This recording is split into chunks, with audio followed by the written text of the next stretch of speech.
Oh, the ramparts we watched were so gallantly streaming, and the rockets regular, the bombs bursting in air, gave proof through the night that our flag was still there.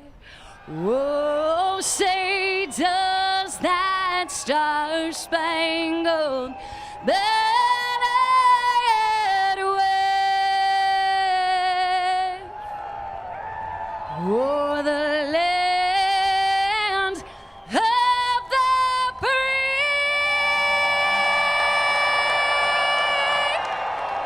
and the home of the brave.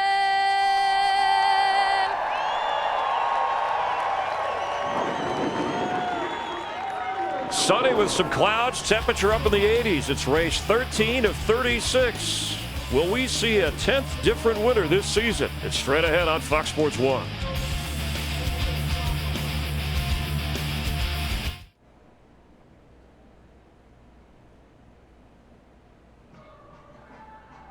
Very fast racetrack, and it keeps the drivers on their toes. For the ninth time in his career here on the Fox Sports 1 Billy Cotton throwing the victory lane.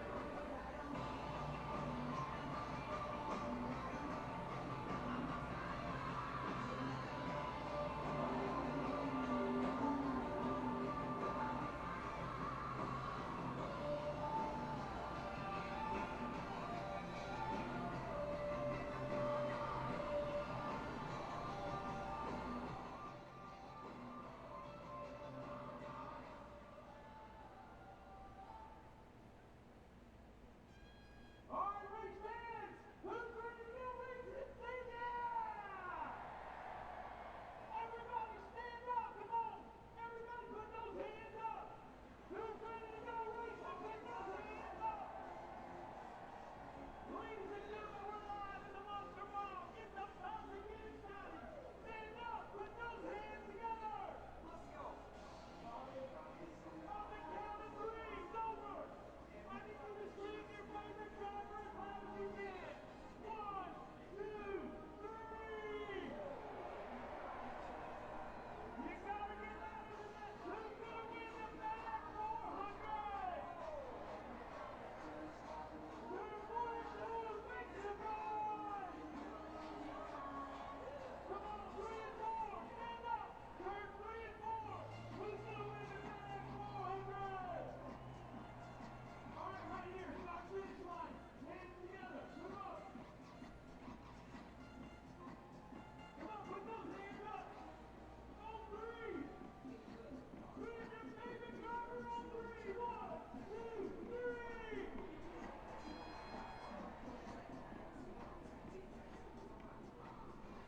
Once again, race fans, welcome to the FedEx 400. Vince, you must hit some seats. It's time to go racing. Are you ready?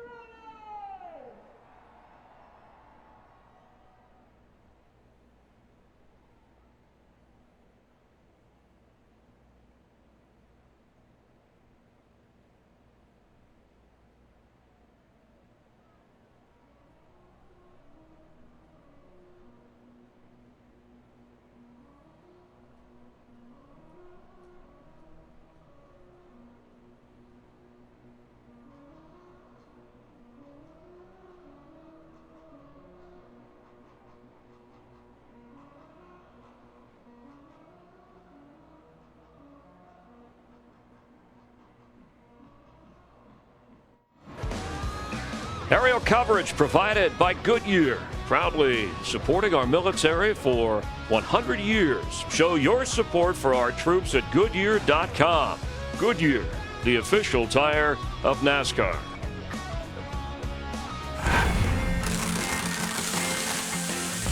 Welcome to Delaware, nicknamed the first state, and today it'll be the best state for NASCAR. Here at Dover, Hendrick Motorsports leads all teams with 17 wins, including 9 alone from Jimmy Johnson. Tony Stewart snapped a 30-race winless streak here back in 2013, but now sits on an even worse streak of 53 races. With a concrete surface and some of the most severe banking on the circuit, it's no wonder they call this place the Monster Mile. Michael Waltrip back inside with Chris Myers. Glad you're watching Fox Sports 1. Well, last week, the Hendrick Chevrolets did not lead a lap the entire race, all 600 miles. They have not qualified, Michael, for this race in the top 10. We had a Toyota win last week, a Toyota on the pole, Toyotas, but yet Greg Biffle at a Ford said Chevys are the ones to beat still. Well, Truex had the fastest car over at Charlotte, and he was going to win if fuel mileage doesn't come into play. But, Chris, this Dover racetrack, it doesn't know whether you're driving a Ford, Chevy, or a Toyota. It's unique. It's all about crew setup and the driver's feel. Martin Truex Jr. alongside Denny Hamlin up front, hoping for that first victory of the year. He has run well in the same car that he led in Kansas with for so much. Let's head back down to the track to hear the command. And now, for the most famous words in motorsports, please welcome Lisa Goring, Autism Speaks Executive Vice President of Programs and Services, and special guest of Dover International Speedway, Ken Adams. Drivers, start your engines!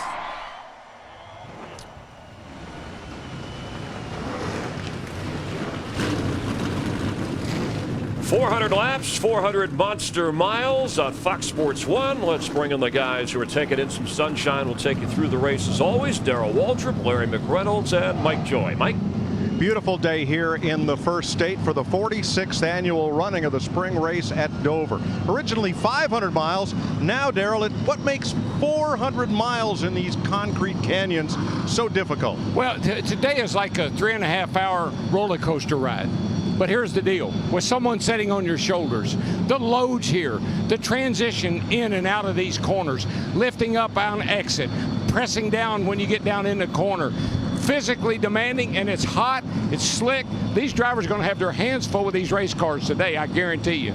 Well, Larry, in the pre-race, Carl Edwards said this concrete has tremendous grip until it doesn't. What happens? What do you do about it? Yeah, Mike, it may only be a 1-mile racetrack, but the speeds are incredible here, and things happen so fast. So as a crew chief, knowing on these long green runs, you have to watch your race car. You have to listen to your driver and make those adjustments, because if you don't, you'll go a lap down that quick. That's going to be the challenge of Dale Earnhardt Jr. and that 88 team starting at the rear of the field.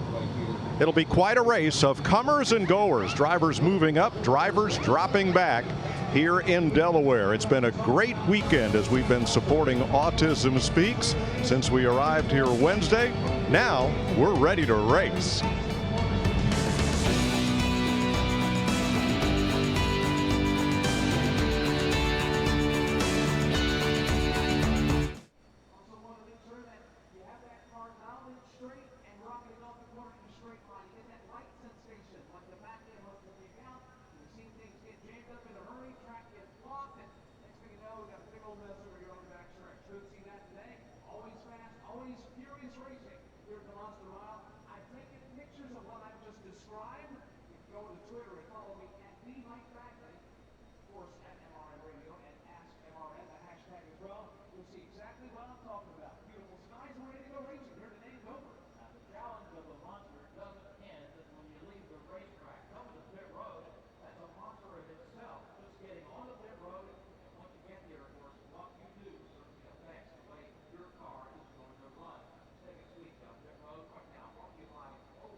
1, the Coca-Cola 600. Last week, Carl Edwards brought back the backflip and joined 8 other drivers to secure a spot in the chase. Now, a monster's waiting for them at Dover. Can another driver race their way into victory lane? Or will a familiar champion continue to dominate here? Welcome to the world's fastest 1-mile roller coaster. Eat the crab cakes, not the concrete. It's time to go racing at Dover. Welcome back to Dover International Speedway.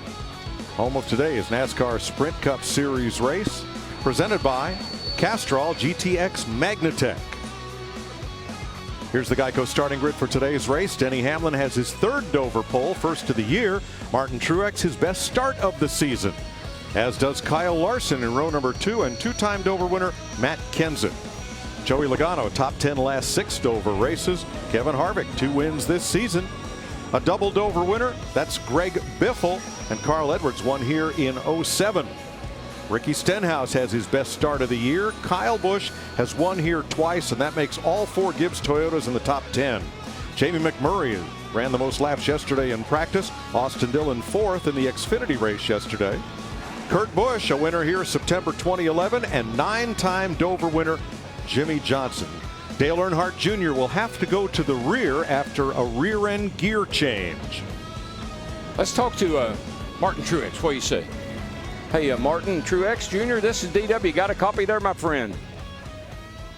Sir, I got you loud and clear. All right, buddy. Hey, man, you've been so close the last 2 or 3 weeks. You're driving your favorite car. This is your favorite racetrack. Is today, buddy? Well, I don't know.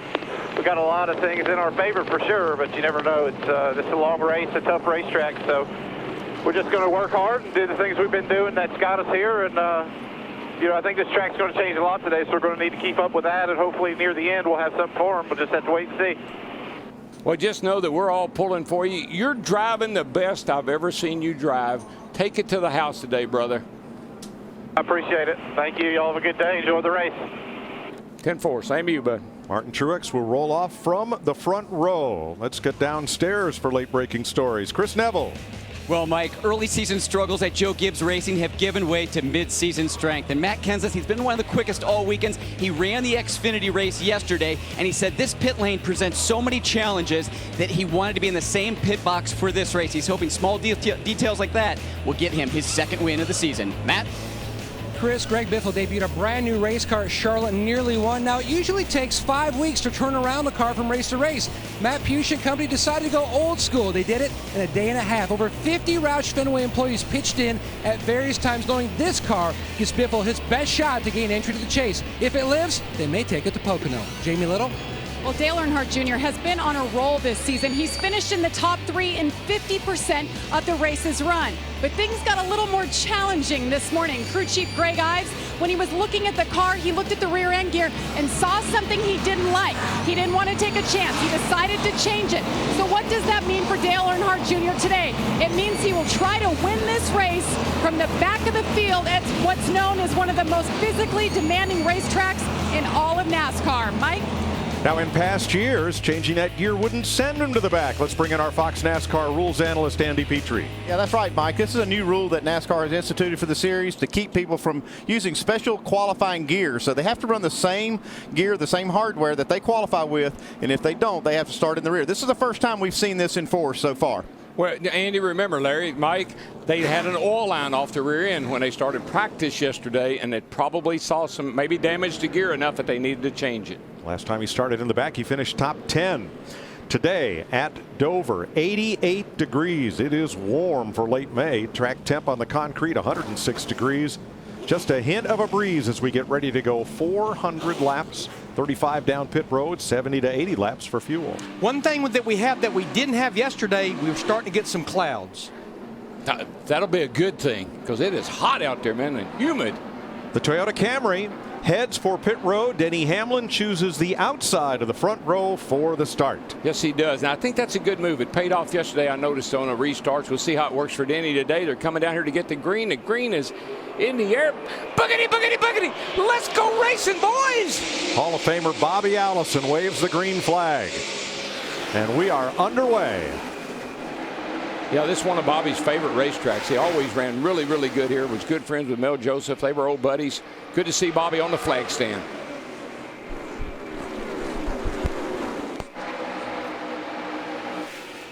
Mike, I think you saw the 11 car chose that outside for the start of the race.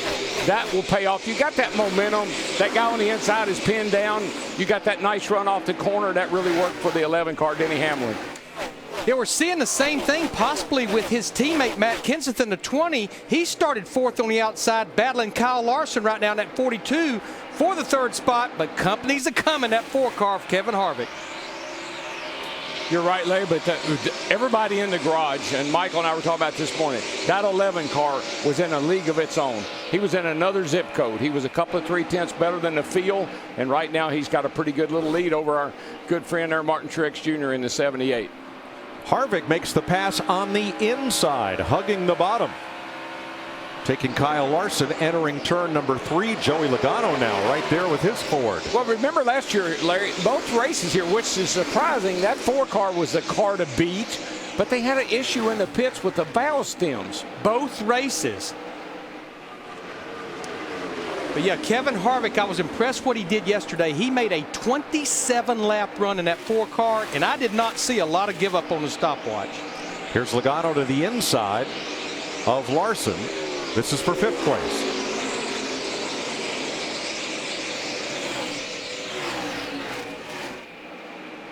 Yesterday's Xfinity race ran the last 90 or so laps under green, so a lot of rubber put down in that 200 lapper and didn't get gathered back up during a late race caution, as we often see. So we start out with a pretty dark racetrack, especially off turn 2 and off turn 4. Yeah, you know, Mike, they used to carry us out. We used to have to get cold water poured on us and get a little oxygen and all that, and that was just after practice.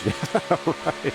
Mike, you talked about comers and goers. We're riding with Ricky Stenhouse Jr. here in the 17 car. Got a good qualifying effort, qualified 9th, but what I saw in practice, he didn't have the speed in the long run. He's starting to fall back just a little bit. He's back to 12th. He'd be one of the goers. One of the comers is Dale Earnhardt Jr., who had to start in the back because of the rear end change. He is up to 31st after taking the green flag, 42nd. In the irony of that rule that our rules analyst Andy Petrie explained, this is the first weekend that has become a player. Moving under Michael Annett. I'm not so sure, Larry, the top 30. That probably wasn't an insurance thing. That Greg Ives knew that oil line was off yesterday.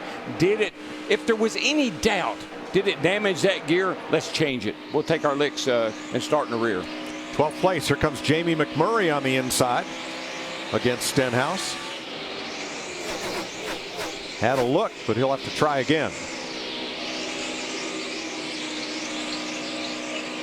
I'll tell you, the challenge is going to come, and Larry knows this, Mike, you do too, as these tires start to get, as the pressures build up and the tires wear a little bit, and as slick as this racetrack is, that's when you have got to work your guts out to stay on the lead lap if you're at the back of the field. There was a real scrum here on the last lap. Casey Mears, Sam Hornish in the yellow number 9, Tony Stewart and Eric Almirola, and they almost all got together at this track's choke point, the exit of turn number 2. There you see the 9 is loose. Here comes Stewart right to his back bumper. Yeah, they were 3 wide up here in turns 3 and 4, and they didn't mean to be. No. Stewart looking on the inside. I think what might have caused that dust up was Hornish and Casey Mears making a little contact as Stewart takes the low road on by, and here comes Almirola.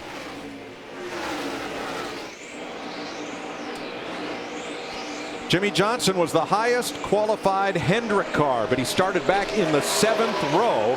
As for the second week in a row, Hendrick Motorsports failed to put a car into the final round. That is the top dozen in qualifying, and Johnson now just breaking into the top 10. Yeah, to me, this is a statement racetrack for that 4018. They have 9 wins here. You're supposed to win here, and when you don't, something's amiss. Let's go back to the incident we spoke of. Now here's Casey Mears outside of Sam Hornish in the lower right corner of your screen. Oh, yes. They dance up the track. You'll see, I think Tony Stewart comes into the picture down on the bottom down there. It got a little dicey. Yeah, just as long as it doesn't develop a tire rub, that's going to be the big issue that possibly might have happened there. And that was the big story yesterday in the Xfinity Series race. Late in the going, Chris Buescher slid in turn 3, got up into his teammate, Darrell Wallace, knocked Wallace out of the lead and out of the $100,000 bonus. He ended up 17th. Buescher went on to win the race. Not a lot of good feelings right there. 10 to go, no teammates. That's right. Racing to win. I didn't have a horse in that race, but I'm going to tell you something. I didn't think Chris Buescher did anything wrong. He was trying to go to the front. He was trying to win the race, and he didn't run over the guy. They just got together and he slid up the hill. Hope you saw it on Fox. It was quite a race. Jamie McMurray continuing to battle Ricky Stenhouse for 12th here. Yeah, and Stenhouse in the 17, he keeps getting that run up in the second groove, and Jamie will drive in on him here in the middle of the corner, and then Stenhouse gets the run off the corner. Yeah, I watched Stenhouse in practice there. He worked that high groove all during practice, always up high. Kurt Busch and Paul Menard trying to follow through if McMurray can open up the bottom and fight his way through. And here comes Jeff Gordon.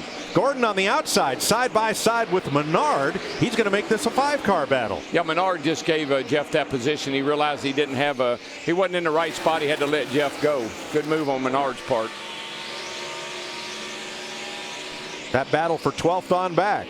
Meanwhile, Denny Hamlin out in front of Martin Truex by 3/4 of a second. It's 2 back to Kevin Harvick.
The concrete versus asphalt's a little bit different. The track turns different colors and takes a little bit of rubber, which affects the way the car handles. As the tires build up air pressure, you start to feel all those seams. You kind of feel like you're driving on a washboard. I like the concrete tracks. I think you can really chase the rubber around. You can see where the groove is, and it makes it easier to move around. I prefer asphalt myself, but they're not going to come out here and repave it and make it the way I want, so you got to get in there and try to do your best.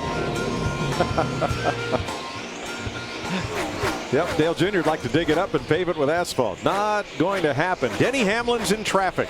And Martin Truex Jr. was right there ready to pounce as they worked their way past a group of slower cars. Yeah, I think Jr. feels the same way about Bristol. He doesn't like that concrete there either. So some guys do, some guys don't, but he's made some good moves. But I tell you, those leaders are catching up to the back of the field pretty quick right now. And that's where Jr. is in 26th. He has picked up 16 spots, but there's the leader going off into turn 1 as Junior's midpoint in the backstretch. Yeah, there's about a back straightaway difference between the leader right now and Dale Jr. So that's not very far, and it doesn't take long to make that up. Congratulations to Landon Castle right there behind our leader in the number 40. We talked about how he ran 14 miles to the NASCAR Hall of Fame after last Sunday night's race, and this week became a dad. So congratulations to son Beckham and the Castle family. Had a big week, no question. That motorhome lot over there, that driver owner lot, it is full of little ones. Everybody's got strollers riding around in the garage or in the coach lot over there at night. Here comes Kevin Harvick. He is in third. Chris, he's 1.7 seconds back of the lead.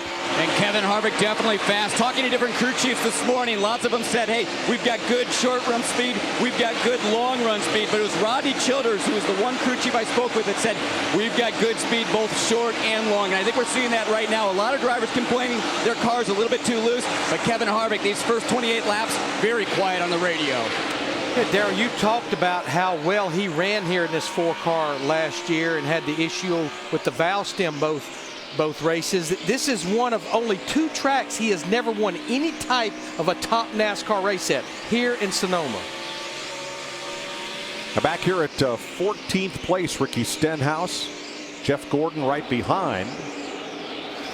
Actually, Jamie McMurray gave way. Kurt Busch raced past Stenhouse, running him all the way up to the wall to take the spot.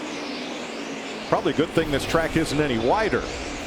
Well, you'll see Stenhouse here and Kurt Busch down the inside, and Kurt's able to just, car slides up in the middle of the corner, and Stenhouse just keeps going. Finally, Kurt was able to make that pass, but that got a little dicey, got a little close. And that's what enabled Jamie McMurray to get by the 17. So they now are on 12th, 13th, and 14th ahead of Gordon, Menard, and Newman. You know, Jeff Gordon in that 24 car, he has to be pretty happy that he's moving forward, because I know when we interviewed him yesterday in practice, he felt like with what they brought here that they were not going to find the feel he was looking for over the course of the weekend. He may not have a race-winning car, but it's not one that's in total trouble right now. Yeah, and I feel a little bit about the same way about Cole Pern in the 78 car. Martin was not happy with his car at the end of practice yesterday. He said so. But they get these notes. They rely on their teammates. They take all the information they have. And these crew chiefs, the smart ones, seem to be able to hit the setup for the race on Sunday. We've talked about comers and goers. How about drivers that aren't moving up and aren't moving back? Brad Keselowski started 19th, and Maddie's still sitting right there, hovering just outside the top 20. Mike Keselowski, who finished second in both races a year ago, has not been happy with this package here at Dover. He has fought loose all weekend. That's where the car is. In fact, he was telling Paul Wolfe, it acts much like it did at Bristol, where it just takes off on me, especially free on exit. He's already adjusted significantly with the track bar inside the car. Yep, just not able to move forward and catch Casey Kane one spot ahead of him. Yeah, his teammates running up there in 6th place, Joey Logano. So, yeah, that 2-car way off right now. Looking back from Carl Edwards in 8th place. Jimmy Johnson up to 9th after starting in the 7th row. Oh, Edwards climbing the hill, and here comes Johnson. Going to get a chance to make that pass. Maybe not on this straightaway. Maybe soon, Matt. 5 times he's backed up and win with another. He's hoping to do that again today. All 4 Joe Gibbs cars were very close in setup. Carl very pleased in practice, but the car is too free from the center exit. He feels like it's more due to the tightness in the center that hurts his exit, but he's still pretty pleased, Chris. Matt, you see Jimmy Johnson working his way around Carl Edwards there. He was very fast on Friday, but as the track heated up and rubbered up, he said we just lost the handle of the car. He said typically we've got really good notes on what this track does when it rubbers up, but everything we're doing isn't going with what our notes have done in previous years. So he said right now it's a little bit of a head scratcher what the 48 car is doing. 36 laps complete. We're almost 10% of the way through here at Dover. NASCAR Hall of Famer Bobby Allison waved the green flag, and Denny Hamlin's led every lap since.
Sprint will cut your rate plan in half. Bring them your Verizon or AT&T bill and your old phone. They'll cut your rate plan in half at a Sprint retail store or at sprint.com/half price.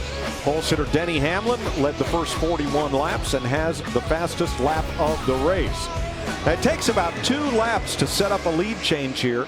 Denny Hamlin gave Justin Allgaier the boot that took enough momentum that Martin Truex Jr. was able to get to the bottom.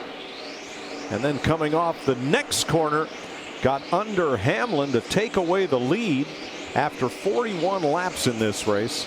Mike, how bad does that 78 want to win this race? How bad does Martin Truex want to lead this race? That move he put on that 11 car back there, that was some serious stuff. And you just see Hamlin going and losing another spot. I think the car's maybe gone off a little on the 11, Jamie. It has just a bit, and you know, I talked to his crew chief, Dave Rogers. He said after practice on Saturday, even though they were the fastest, Denny had a laundry list of things he wanted to try, meaning this morning. So they made some changes. Dave said we probably made too many changes, and early in the going here, Denny Hamlin saying he's gotten just a bit tight, not turning as well as he'd like. Well, and Jamie, we're 2/3 away through a fuel run. I think this is where these drivers truly know where their car is headed and what adjustments are going to need to be made on this first stop. Yeah, and Larry and Mike, you know this. Crew chiefs will do things to the car Sunday morning that they can undo in the race. So if he wants a little more of this, a little more of that, or whatever, they'll give it to him, but they'll also be able to figure out a way to take it, like a spring rubber or whatever it is, to be able to take it away if it doesn't work. Jimmie Johnson has moved past Joey Logano to take over 6th and beginning to close on our leader Truex. Matt. Mike, near the final portion of the race last week, Martin Truex came on the radio and told his guys, when we get to Dover, we are going to wear them out. They got a little bit off during final practice, but Truex told me that they're going to be good. They got the speed back. The car was just a little too tight in the center, but DW, we've talked about it so many times, attitude and confidence is everything in sports. Yeah, and Matt, you're right. We listened to Martin and to Cole yesterday as they were working on the car final practice. We thought there was a little panic in Martin's voice, that the car wasn't doing what he wanted to, and we could kind of hear it really getting to him. But they settled down, they made the right changes on the car, and that thing is bad fast today. Well, we're seeing this battle right here for 7th spot. Kyle Busch starting to reel in Joey Logano on that 22 car. All 4 of those Gibbs Toyotas started in the top 10, and they're all on our list of Toyota top performers. Carl Edwards in 9th place right now. Darian, I turn off the wall, and as it lands, it's nice and neutral, a little free sometimes. The very center, trying to roll, get the gas, and hustle around the center is tight when the load comes off at like a 2.5 or so. Just right around the center, a little bit tight, and then on the throttle, it's about a 1.5 loose. So that is so cool. Carl Edwards is dissecting the car, the track, the turn, everything he's telling the crew chief, Darian Grubb down there, he's writing that down and he's analyzing how to fix those problems that Carl is addressing. And I think I hear a calmness in Carl's voice that I haven't heard since he won that race at Charlotte last week. I really think that's calmed him down, and I think that's going to make a big difference as they go down the road here, as we've said. But right now, Dale Jr.'s got to be looking, and here's Drew Berryman saying, uh-oh. So let's go down to Jamie for the nationwide Dale Jr. Performance Report. And you see him right there. Dale Earnhardt Jr. started 42nd. He's 26th right now in the last car on the lead lap. You know he's looking in that rearview mirror. He sees his old buddy, Martin Truex Jr., getting ready to put him a lap down. Dale Jr. saying he's just a little tight rolling the center and a little free into the turns. The car is okay, but they definitely want to adjust and hopefully hang on to this lead lap. And Jamie, what Greg Ives, his crew chief, may do, you don't want to get too aggressive with pitting early here, because if you get burnt by a caution, you're going to be 2 laps down. But what they may do is come a little early and try to take advantage of those 4 fresh Goodyear tires and get back in front of the leaders. Yeah, maybe get a caution. Larry, the other thing I see is Dale Jr. tried to pick up the lap times a little bit, tried to speed up, and actually hurt him. Looked like they drove in a little hard and the car took off, so he's just going to have to probably lose a lap here. Kyle Busch gets past Joey Logano, moves his Toyota up into 7th place. 54 laps complete, Larry. It's the longest green flag run of the year to start a race. Well, we'll be hitting pit road here shortly, I guarantee you, for 4 fresh tires and those adjustments we spoke about.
Martin Truex Jr. just put Tony Stewart and now Sam Hornish a lap down here at Dover as he continues to race his way through the field and run that car hard after 61 green flag laps. See why one of the most revered names in NASCAR trusts the most winning name in NASCAR. Go to Chevy.com/Dale Jr. Boy, I tell you right now, Martin Truex, I've never seen him quite so aggressive. This early in the race, we're 78 laps, ironically, in the race. If there's a crack, he drives through it, man. He's not waiting on anybody right now. And you know, we're at lap 62, so I talked about that pit. For the track bar, for the entry and exit, I did it early. So he's starting to give Cole Pearn some information about that 78 car with his pit stops coming up. The fuel window 70 to 80 laps. We talked about it in the pre-race show, but I think it bears worth repeating how treacherous it is to get on this pit road during green flag stops. Man, don't screw up. Now he's got a 1 second lead on this number 4 of Kevin Harvick. Truex led 216 laps in his win here in June of '07. Harvick stalking him, has a win in the bank this season, as does Denny Hamlin, who is third, 2.5 seconds back of the leader. Hamlin working traffic. Brian Scott just ahead. Then Tony Stewart. Matt Kenseth started fourth, running fourth in his yellow Toyota. And look who's up into the top 5. 9-time Dover winner, Jimmie Johnson. Yeah, hold on, I'm coming. I'll be there in a minute. Right behind Johnson, Kyle Busch just took over 6th from Kyle Larson. Yeah, as far as drivers back in the backside of the top 10, I think on the long run, Kyle Busch in that 18 may have the best race car. So Larson currently 7th, while 8th place is a battle. Carl Edwards and Joey Logano, the 19 and the 22. They are 8th and 9th, and Greg Biffle said he had a good Ford. Going to get the chance to prove it. He will round out our top 10. Yeah, Biffle's holding his own pretty well right now, and that's good to see for him. There's the Biff. Right behind Greg Biffle, Austin Dillon. I wasn't sure what kind of car that Austin was going to have with his 3 car today. Qualified 12th, and that's just where he's kind of settled in here, running 11th. I know we made this point in practice, but I really think that running the Xfinity race on Saturday has really helped Austin. I think he's given him a lot of confidence. It's given him seat time, laps around the racetrack. And I think it's really paying off. Kurt Busch is in 12th after starting 13th. And Jamie McMurray moved up a couple of spots, gave 1 or 2 back. He's currently 13th in his Chevrolet. Jeff Gordon didn't waste a lot of time marching up from 20th to 14th, but that's where his advance seems to have stalled for now. Yeah, I think the car is definitely better than Jeff thought it was going to be. I'm just not sure if it's as good as it needs to be yet.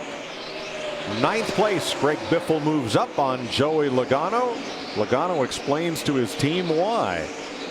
Got no front tires left and no rear tires left. Million balls, I don't know what to do to help it. You want me to have, we're going to get some wedges so you can track bar up. Try to get a little balance that way. Yeah, he absolutely has his hands full. He can't wait for Todd Gordon, his crew chief, to say pit next time.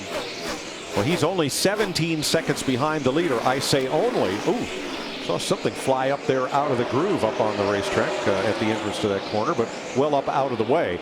Logano is about 8 seconds away from being lapped, Larry, so he's going to have to ride it out for a little while, looks like. Yeah, but we're in that window now, and you can even see Martin Truex Jr. in the 78, our leader, getting a little bit sideways. I think we're going to start to see some of these leaders hit pit road under green. Again, as we said earlier, a tough pit road to get on under green. Yeah, and Larry, you know this. These crew chiefs, they run the race backwards. So you don't want to, if your fuel window is, you're trying to get in your fuel window and trying to figure out how many stops you're going to make during this race, you got a number on that board that you're going to run to make that happen. Yeah, Kurt Busch goes past Joey Logano, takes over 11th, hoping that pit stops come before Brendan Gaughan goes up and pounds the wall, because he's only been about an inch from it up in the Harry Gant groove. Ricky Stenhouse has gone a lap down and jumps to pit road for changes, adjustments. Goodyear tires and Sunoco race fuel. Well, this is the same right side tire. Caution's out, debris turn 1. So say the same tire that we ran on the right side here last year, but this is a new, better, softer left side tire. It's where a lot of the grip has come from. And that saved a lot of drivers like Brad Keselowski, David Reagan, Paul Menard, Casey Kane. They were not that far from being lapped by our leader, Martin Truex Jr. in that 78. Don't know what that was. That's what I saw fly up from one of the cars up out of the groove, and then when it started to roll down, NASCAR threw the caution. It looked like a piece of that padding we put on the roll bars, but I don't know where that could have come from. No one would ever throw a piece of roll bar padding onto the track. I've only seen that happen once or twice. Back in the day, it was a kind of common occurrence. We used to throw out gloves, water bottles. Sometimes I think we'd throw out our helmet if we could get a caution. All right, first yellow flag, longest green flag run to start a race that we have had this year. Martin Truex Jr. taking advantage of that to lap all but the next 19 cars. So 20 on the lead lap. Looks like Eric Almirola will get the free pass. And here's Kurt Busch talking tires. Lap 50 is when the right front really started to give up pretty bad. Right now it's pretty angry. Yeah, I got a lot of delta and a lot of movement on that right front, but the angry, like there's a slight vibration coming from it. I like that. Angry. Tires are angry. We're running the same right side tire here as last year, but the left side tire is one that was used in Texas. That's the combination Goodyear came up with after a, 5-car tire test. And that's the one that's putting so much rubber down because it's softer. It has more grip. Each week, look for the race day Advance Auto Parts Driver Spotlight. Today they caught up with Greg Biffle driver of the number 16 Roush Fenway Ford. And you can catch race day next Sunday morning, 11:30 a.m. Eastern, right here on Fox Sports 1. And I don't think Greg Biffle and that 16 team can run through the halls ringing the bell saying we got it, we got it, we got it after finishing second at Charlotte. But to me, one indicator, the last 3 race weekends, including here, they have qualified in the top 10. So they're starting to get that speed now. The pit entry at Dover moved closer to turn 3 in a 2009 reconstruction that added a few pit stalls. You see the orange box, and here they come. Chris Neville. Well, Kevin Harvick, quiet on the radio, didn't say anything until lap 51. At that point, he said he was losing rear grip, difficult time getting up off the corner. 15 laps later, he said he started losing grip at the front. And Matt Kenseth, about halfway through his run, he said the back end of that car stepping out, especially when it was hard on throttle. Matt? And the 78 of Martin Truex, due to his pit selection, he's got a great easy exit, about a stall and a half leaving. You can see solid stop so far by the boys from Colorado. No chassis adjustments for Truex. He made that earlier from inside the car, Jamie. And Denny Hamlin in that coveted #1 pit box. He said he's a little bit tight. They were going to undo some of the changes from this morning that they made. Wipe the grill, 4-tire stop, and he comes out ahead of the guys. Just barely, as Truex and Harvick had a drag race down pit road at pit road speed, of course. Oh yeah, and that #1 pit stall paid off for that guy right there.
Getting ready for the first restart today in Sprint Cup Racing from Dover, presented by Castrol GTX Magnatech. A look at the tires that came off Denny Hamlin's car by crew chief Dave Rogers. A lot of folks were out of tires, it seemed, on that run. Well, and Jamie Little was telling us during commercial break, Joey Logano on that 22 car, remember, he had that big complaint. He had a right rear going flat.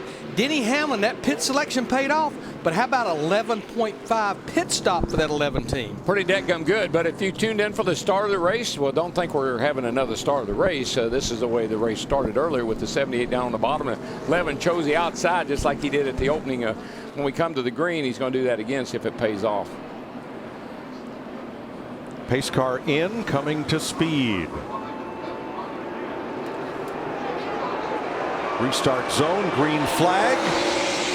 And just like on the initial start, Hamlin scoots out ahead of Truex, who pops out in second place. This time Matt Kenseth third.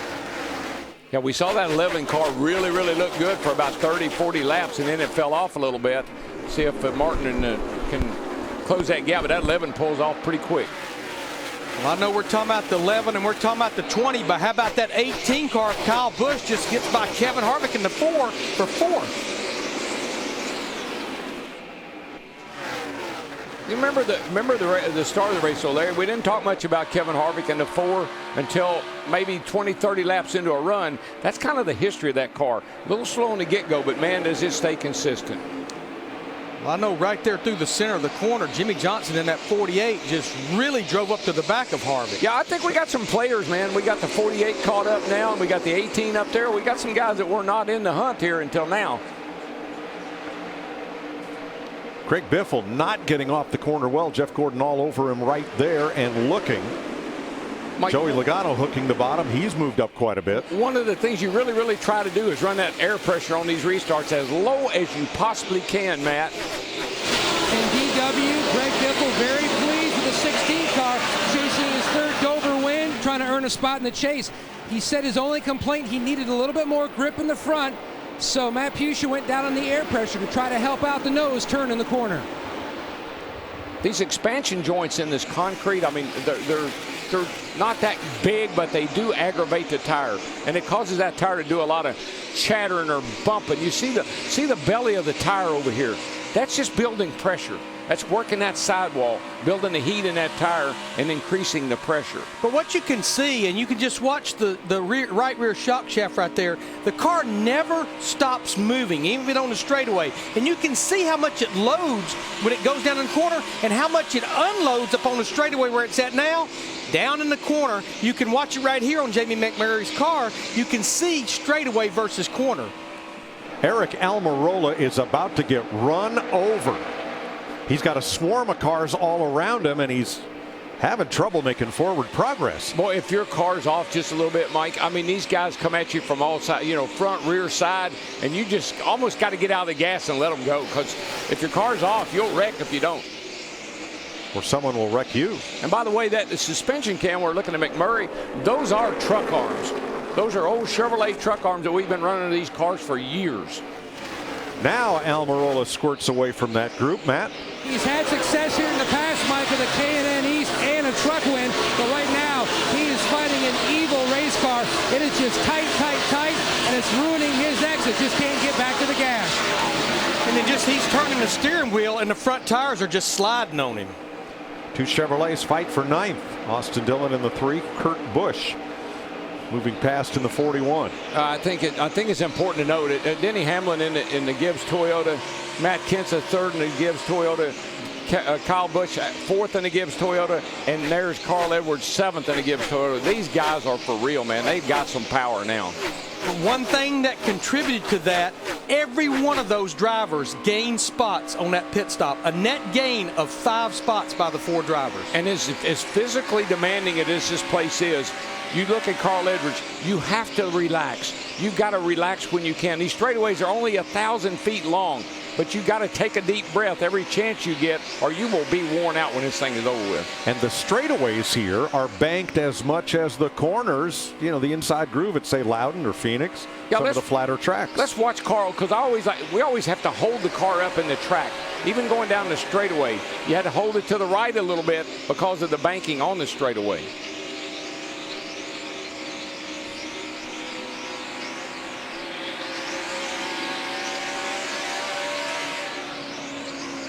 See how much Carl's moving around? That's that load I was talking about. It's like somebody's sitting on your shoulders trying to drive around here. You're getting forced down in the seat. Car goes up when it goes in the corner, goes down in the middle, lands, comes up off the ground almost on the exit. Busy. But I think you can look at how Kevin Harvick, how relaxed and comfortable he is in his car. And you go back to Carl. Carl's working a lot harder than Kevin is right now.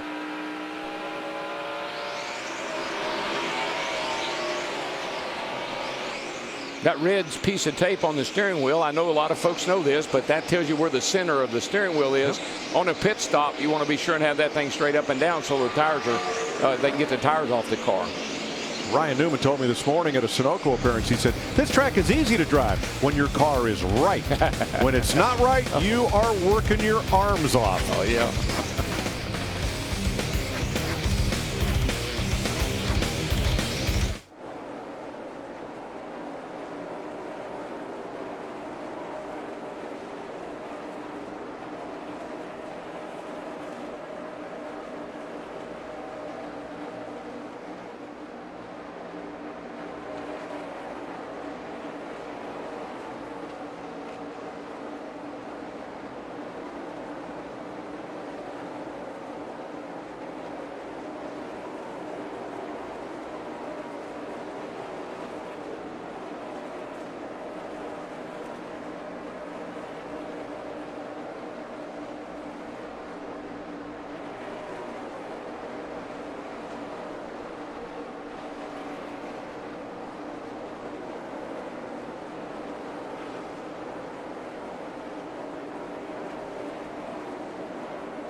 .98 laps complete. Coca-Cola, official soft drink of NASCAR. Here's how the Coca-Cola Racing family is performing today with Denny Hamlin out front. The first of 21 cars on the lead lap. Mike Larry mentioned it. It's so easy to go a lap down here. I don't mean easy. You can go a lap down here a lot quicker than you can do a lot of places, because if your car's not right, you're losing seconds on the racetrack, not hundreds. Jeff Burton just went 3 down. One of the leading rookie contenders. Well, right now, Dale Jr. is 22nd. He's sitting in that lucky dog spot. If he can hang on to that, he might be able to get back on the lead lap. But other than that, he's not running fast enough to get back on the lead lap. Now, Greg Biffle just got passed a lap ago by Casey Kane for 15th. Now coming into the clutches of Ryan Newman. The Biff has lost 6 positions since he restarted 10th. Just to give you an idea about the lap speeds here, right now, the last time by Hamlin, his last lap was a 24:53. His fast lap in this race was a 22:87. So the track is a good 2 seconds off of what the practice qualifying speeds were. Mike, you mentioned Greg Biffle back in 16th. Right now, the top running Ford driver is Joey Logano in the 22. He's in 12th spot. We don't have a Ford driver in the top 10 right now. Clint Bowyer turned 36 this weekend. Got an impressive birthday cake made to look like a bucket full of iced down beer. But it was all edible. Bowyer beer. Bowyer finished top 10 the last 8 races here, his longest active streak. You think about he's an old dirt racer. This place gets a little bit of that feel to it. Jamie? And Kyle Busch doing a really nice job today. This was going to be a tough task especially how hot it is. I talked to his crew chief, Adam Stevens, and he said the only real concern they have is his endurance right now. Because he hasn't raced all season long, he tuckers out a little quicker. So he's been hydrating. And as far as the car, it's good. They adjusted on it last pit stop. He gained a position. He started 10th, and he's up in the top 5. I just don't think we can celebrate enough what Kyle Busch has overcome. Just a little over 3.5 months ago, the man was injured with one broke ankle and one broke leg. He was back and ran 600 miles last Sunday night, and here he's running 400 miles in one of the toughest tracks we go to. Well, one of the things that always impressed me about him was on the triple header weekends, he could run a truck on Friday, an Xfinity car on Saturday, and be just as strong on Sunday as anybody out there. I think he's in pretty darn good shape. Clint Bowyer moves up past Jeff Gordon. That moves Bowyer to 13th, Matt. Slowly moving his way to the front. Bowyer hasn't won in 89 races. The first run, the car was extremely free on exit. They worked on it, and now he says the biggest hindrance he has is down in turn 4. He just loses so much time. The car's tight on exit.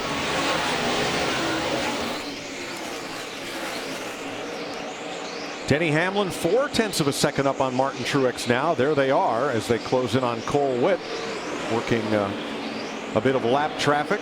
21 lead lap cars, 108 laps complete. How about a NASCAR on Fox Sports 1? Crank it up.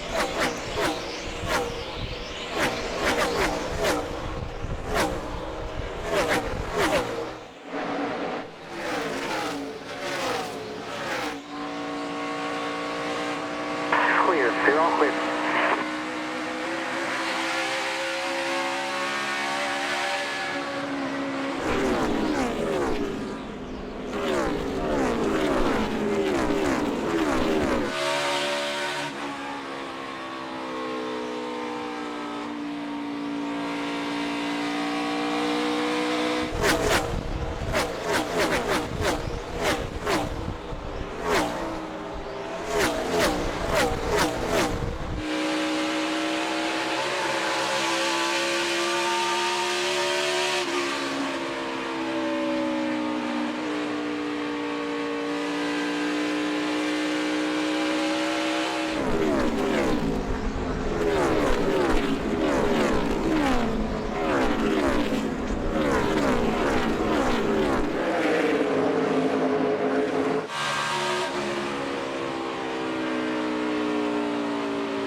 Denny Hamlin half a second up on Martin Truex, who had 4 of the fastest last 7 laps on the racetrack. And dropping back, Jeff Gordon. He's fallen to 16th now, 13 seconds off the lead. Checking on it.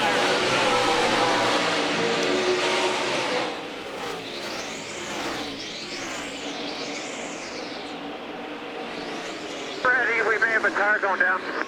Therefore. Gotta believe something's wrong, Mike. He was 13th 8 laps ago and has dropped 3 spots since, Chris. Yeah, Mike, Jeff Gordon's been complaining that car has been tight from the beginning of this race, even after that last round of adjustments. But all of a sudden, he said the back end of that car is just coming out from underneath him. So he's talking back and forth with his crew chief, Alan Gustafson, trying to figure out, do they actually have a tire going down? Yeah, right now, Chris, his lap times are about 2 to 3 tenths off of what the leaders are running right now. Larry, we're not quite 50 laps into this green flag run. Seems a little soon for those tires to be going completely away. Well, if he's got a tire going down, it would not be from being worn out. It would be from running over something because, yeah, right now we're at lap 115. And the pit window for this run would go somewhere between 150 and 160. And Mike, this track, this concrete track with these expansion joints and everything, the tires take a lot of abuse here. And if that thing gets off a little bit, it feels like you got a flat. Denny Hamlin's led 80 of 115 laps so far.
During pre-race, Dover International Speedway dedicated a special POW-MIA memorial as part of the festivities. There is the plaque that sits in front of row 1, seat 1, section 103, just before the start-finish line. The POW-MIA National Chair of Honor, One Empty Seat, recognizes and honors the more than 92,000 American soldiers unaccounted for since World War I. Denny Hamlin still 0.4 of a second up on Martin Truex Jr. as they continue to work their way through traffic, and Truex keeps Hamlin firmly in his sights. He does. He closed right up on his back bumper there a couple laps ago. Hamlin looks like he stepped it back up, pulled out a little bit here, but Truex wants that lead back bad, Matt. DW, the car much looser this run than the previous one, and Martin was telling Cole Pearn a few laps ago he thinks he used up the good of his tires trying to make a run too early on the 11, but it's since leveled out.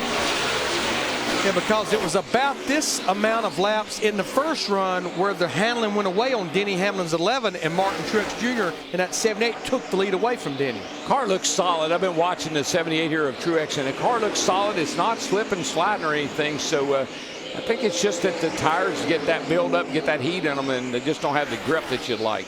Hamlin led the first 41 laps in the race, but Truex had a better car for the long run and took over the front spot.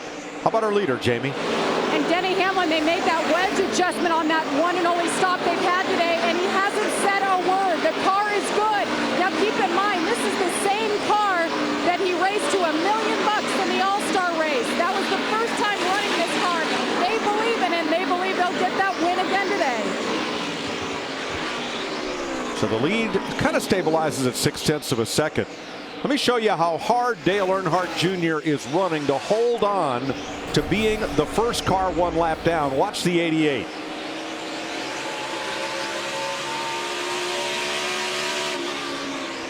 Oh, just squeeze right on in there. Excuse me. And right here it gets real. Man, that was a nice move. Junior is reporting that he likes his car when it's by itself, but it's a little iffy in traffic. Looked pretty good right there to me. Wow, that's a super move. Opportunity knocks. Open the door. Get out of my way. Jamie. That's right. Nobody wants a caution more than Dale Earnhardt Jr. He has something to work with. He said the car is a little bit tight. Of course, it's worse than traffic. But he said, overall, I like my car.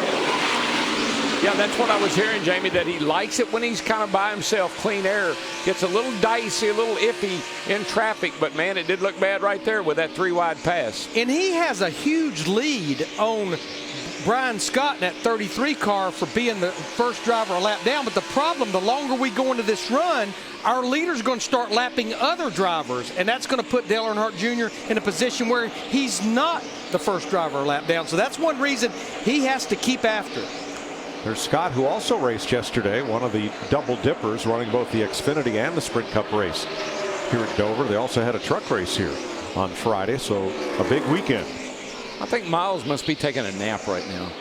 Well, he chewed him up both yesterday and especially Friday in that truck race. That's why I say he had a ferocious appetite on Friday and Saturday, but maybe the day isn't over with yet for sure. Yeah, Brian Scott took a heck of a lick yesterday in that Xfinity Series race. Last time we checked on Brad Keselowski, he was 21st after starting 19th. He's 18th. Matt, are they going to get that 2-car going?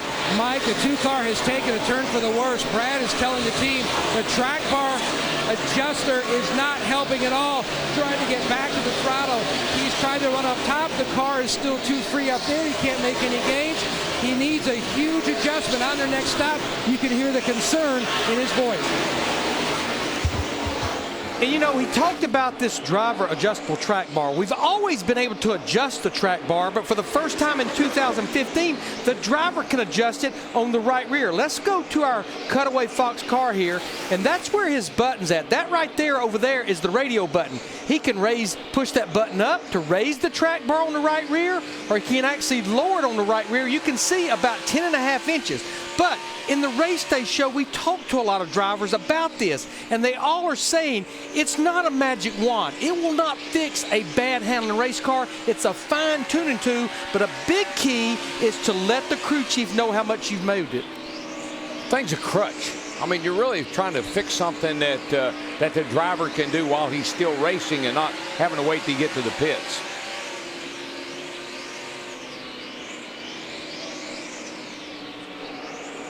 Traffic, Casey Mears and Denny Hamlin not getting through easily. That allows Martin Truex to close up 3, 2, 1.5 car lengths. He's there. Yeah, it doesn't take much. You see Casey Mears at 13, slowed Hamlin down a little bit. That allowed Martin Truex and that 78 to close right up on the back bumper of Denny Hamlin. Now, not accusing Mears of anything deliberate, but aren't Mears and Truex part of that Childress alliance? Mike, you don't think? No, not for a moment. These guys are driving, they're racing. They don't think that way. You now, never the did, people right? on the roof and in the pit, I'm the not spotters, sure about. the crew chiefs, yeah, that's a whole different story, right? And that's why NASCAR has the blue flag. The blue flag with the yellow diagonal stripe tells a driver there's a faster car behind you that wants to pass, get out of the way, or we'll take you out of the way. And I'm going to tell you, the fans don't know much about that flag, and those drivers don't know anything about that flag. Denny Hamlin and Martin Truex have been our two leaders so far. Truex has led more laps today than in most of his 17 starts combined.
A moment ago, Martin Truex whistled right around the outside of the number 11 as Denny Hamlin on the long run gives way to Truex's Chevrolet again. We sort of saw this earlier in the race where the 78 gets better and better and 11 fades a little before the time for the pit stop.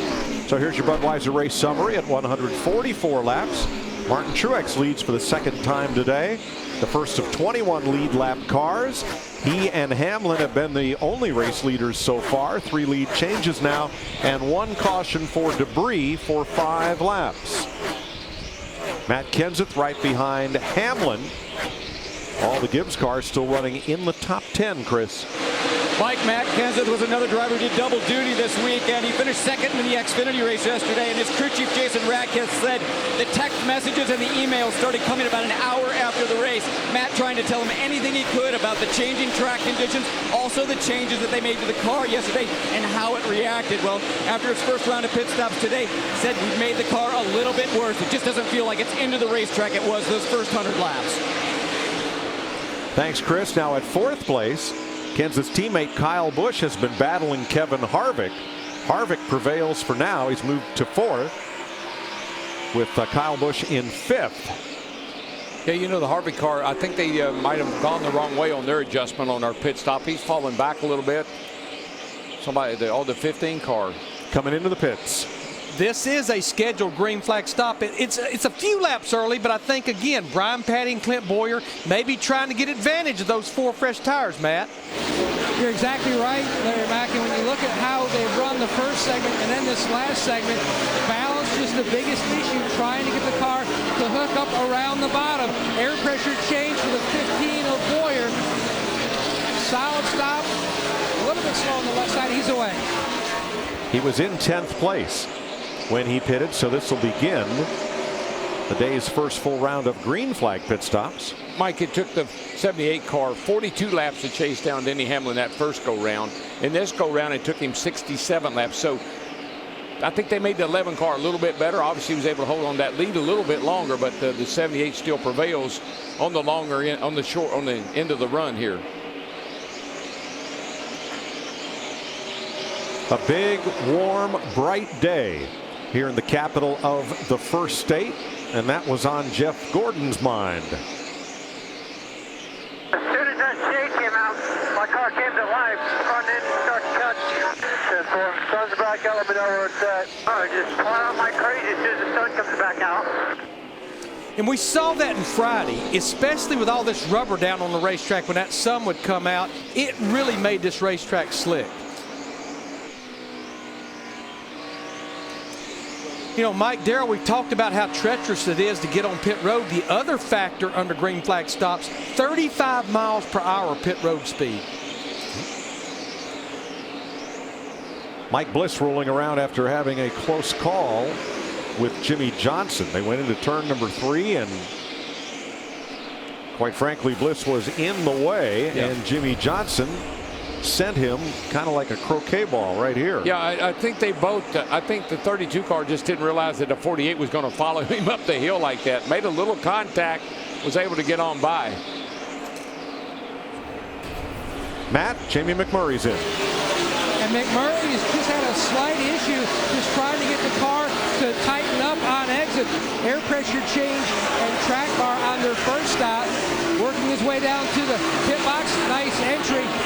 4 tires. Let's see if they make a chassis adjustment this time. Yep, across the back. Significant adjustment for the 1.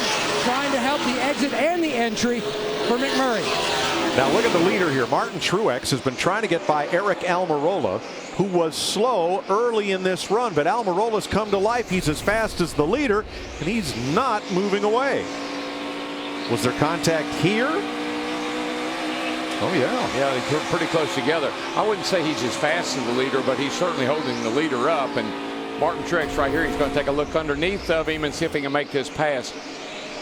It's the second time he's tried it, Darrell. He's not been able to get by. I think he's got position this time. You fight. Look, trying to not lose a lap here, so you fight hard. Yeah, he's trying to be the first driver 1 lap down if he can keep fighting that 78 car and stay in contact, or maybe even stay on the lead lap before pit stops. Oh, this is going to get dicey. Yikes. Okay. All right, Ryan Newman is in.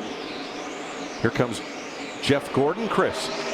Oh, Mike and Jeff Gordon, we heard him talk about how tight his car was, and then all of a sudden it went loose. It wasn't a tire going down. He's just having a really difficult time with the 24 car today. After the car was loose, he said it tightened up again. So lots of changes on that car. Jamie? And the 22 is Joey Logano. He wanted help. No forward drive, tight in, loose off, 4-tire stop, Matt.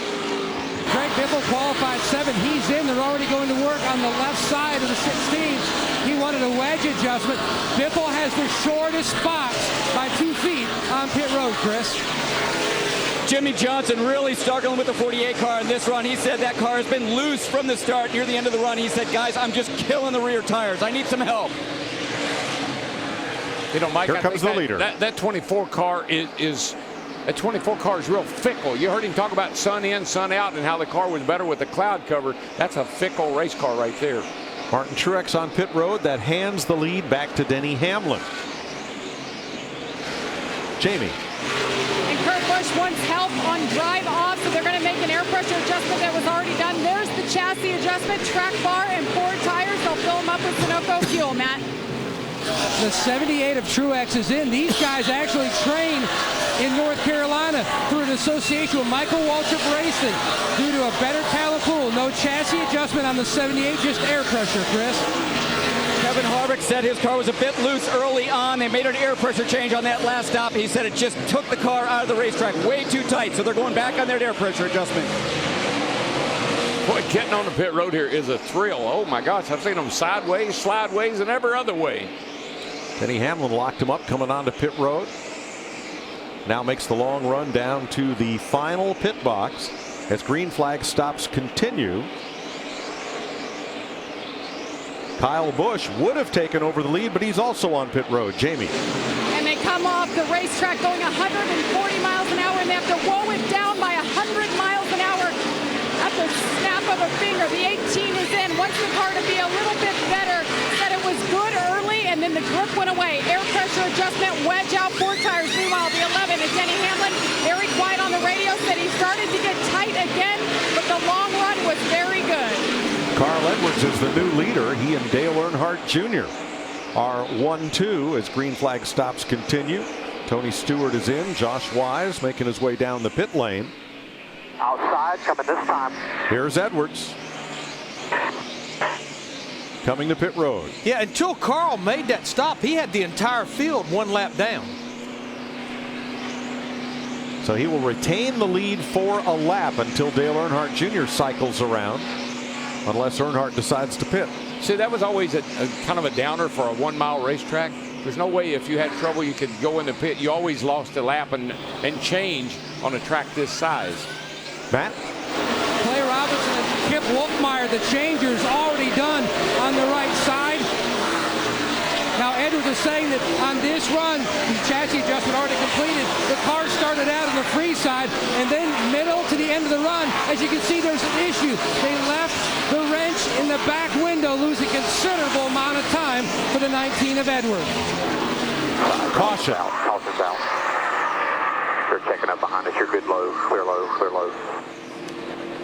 That's actually going to be a huge break for Carl Edwards in that 19 car right there, because now he can come back to pit road. The penalty will be tail into the longest line. This is going to be good for him, this caution coming out. Yeah, the 17 car, you can see Stenhouse, he went up into turn 1-2 down there and hit the wall.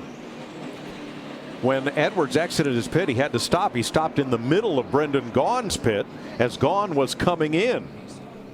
And you see there's still something amiss there. They were making a wedge adjustment in the left rear, and you'll see right here when the jack drops, it's Carl's sign to leave, and the crew member's trying to get it out of the back window, but just doesn't do it. I mean, that's as much of an effort as you can give as a crew member trying to get that wrench out.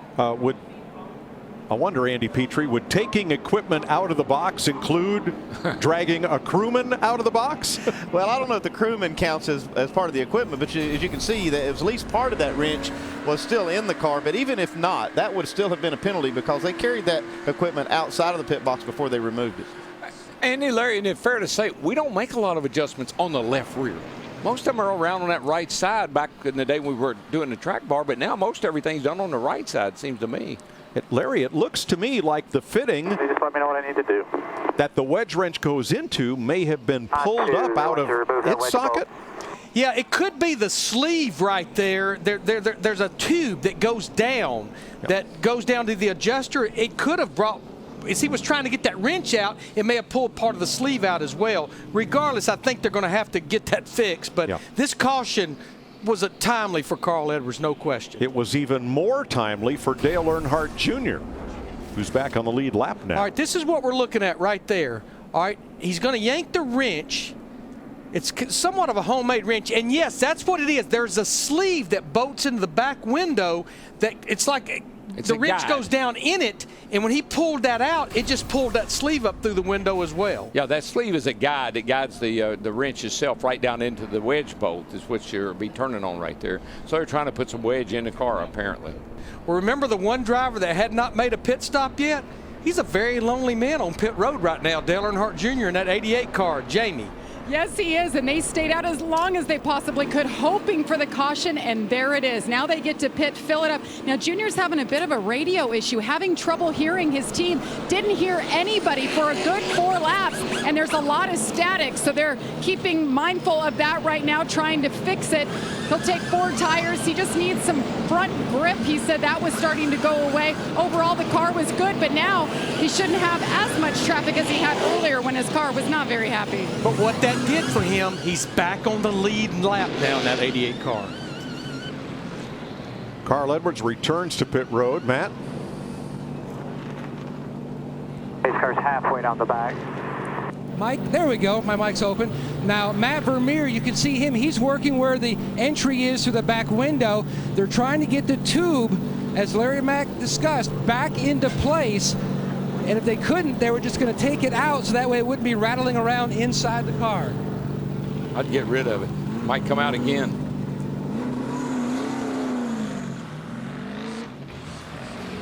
Hopefully that turns out to be just a minor miscue for Carl Edwards.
Ready to go back to green. Let's quickly review those green flag stops we had. Yeah, one thing that jumped out at me was Denny Hamlin at 11. They lost an awful lot of ground during that cycle of green flag pit stops. You know, we look at the times basically from the time the 2 laps including the pit stop. They lost a ton of time on their stop. They're sitting back in 5th right now. Martin Truex chooses the outside against Matt Kenseth. Chevy versus Toyota. Jimmy Johnson is up for 3rd. Kevin Harvick 4th. Denny Hamlin, Kyle Busch. We're back under green. Obviously that outside pays off for whomever has it. That time Truex had it, and he's able to shoot to the lead. Now Brad Keselowski in 12th, highest he's been all day. So a couple of drivers in that green flag sequence made some good gains.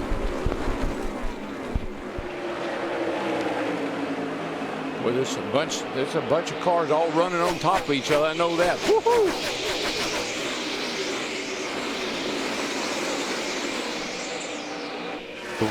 Wide as Jimmy slides up, and the 11 Denny Hamlin had a thought about it, had to lift, and here comes Kurt Busch. That's what Larry and we're talking about, and you in the opening there. The car feels good, in it, but when it goes all at once. That's what happened to the 48 car.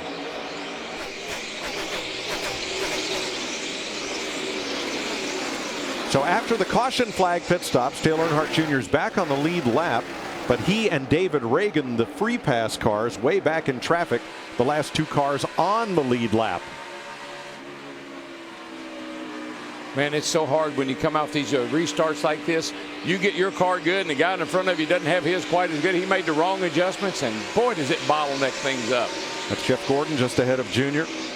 Austin Dillon, Jamie McMurray ahead of them. There's Boyer and Newman discussing 12th place. Yes, I will just give you a little tap and tell you I need to get on by. Yeah, Clint Boyer, where he made up so much ground, remember, he was the first driver to hit pit road under those green flag stops and got advantage of those 4 fresh tires. So Boyer is 12th right now. Ryan Newman in that 31, he just continues to slide backwards. Right before Boyer went by him, Joey Logano pretty much had just moved him out of the way.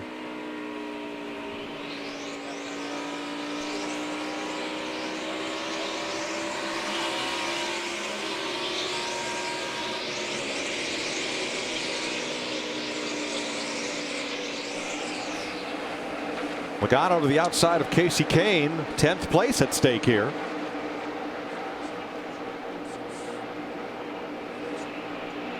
So Logano +3 since the restart. Sam Hornish up to the back of A.J. Allmendinger. Gets a little loose there under pressure. And right now, Sam Hornish Jr., and we've got a caution, I think. Trevor Bayne down at turn 1. He spins and looks like Michael Annett and Michael Annett piles in and Justin Allgaier to Trevor Bayne's spin. Mike, that was inevitable. I mean, those guys were they're pounding on each other. So there's the whole H. Scott team. 2 cars involved in that one. It looks like Bayne has the worst of it. Watch the number 6 coming off turn 4 here. Right back here, and looks like Trevor tries to move up. Yep, Michael 46, and that was there. Hits that inside wall hard. And Annett gets tagged by his teammate Allgaier. Allgaier was right on top of him and ran the back of the 46. It's just so hard, man, when you come off a corner 2 or 4, it's so hard to clear that guy on the outside, man. You're just never quite sure. And wasn't enough room.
We're under caution for the third time today at Dover because of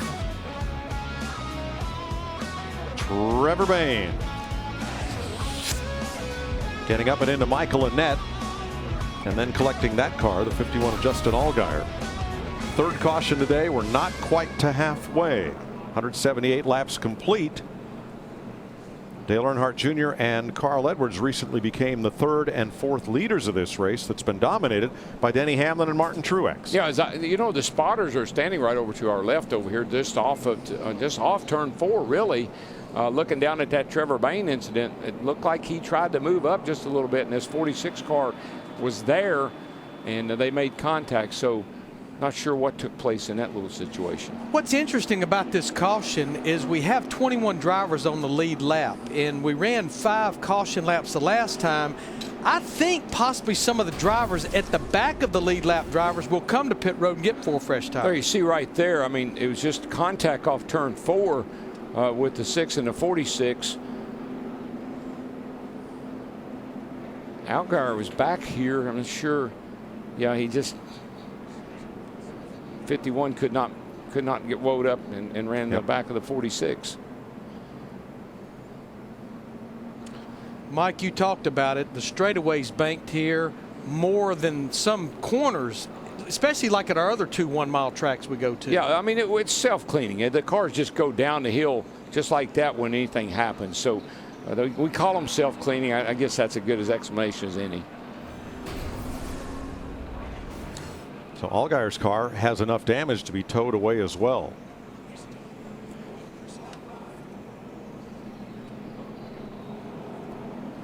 Chris Neville.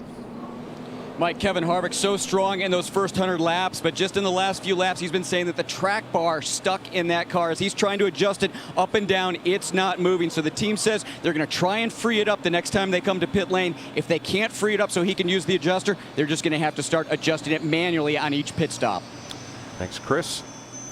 My brother had a birthday this week. It was one of those big O birthdays, and all he asked for was a shout out for a longtime co-worker and NASCAR fan, co-worker of his wife Barbara. So we'll stand up for Nicole Trudeau of Stafford, Connecticut, battling brain cancer. Longtime fan, and happy birthday, brother.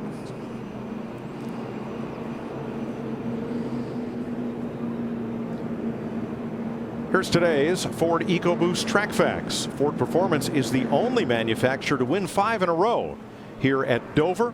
The track opened in 1969, and in a duel with the Silver Fox, David Pearson, NASCAR Hall of Famer and all-time winner Richard Petty won the first Sprint Cup race at Dover in a Ford in 1969. Back then, the start-finish line was on the backstretch in front of the enclosed grandstands that's used for the horse races here. All I know is 500 miles here was an endurance race. Oh, yes. I mean, it took 5.5, 6 hours to run 500 miles. Now that grandstand today has been for today's race donated by Dover International Speedway as the Autism Speaks suite.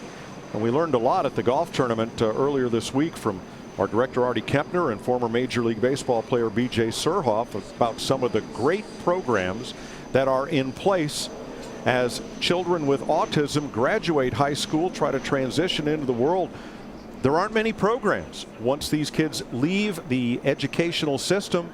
So Autism Speaks steps in, and they continue to provide support and training and jobs for folks with autism. Looks like Denny Hamlin in 11. He'll be the first driver to hit pit road. A lot of the other leaders like Truex, Harvick, Kenseth, they stayed out, which I felt like they would. Yeah, Larry, I mean, we're at 180 laps here. We're not even halfway yet.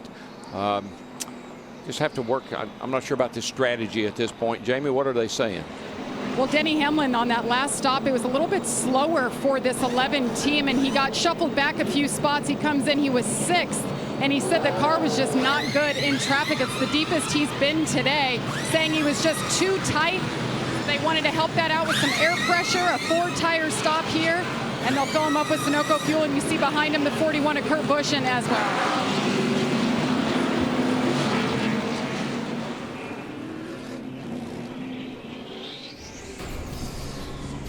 Third caution of the day for Trevor Bayne, 181 laps in Dover.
Sprint will cut your rate plan in half. Bring them your Verizon or AT&T bill and your old phone at a Sprint retail store or sprint.com/half price.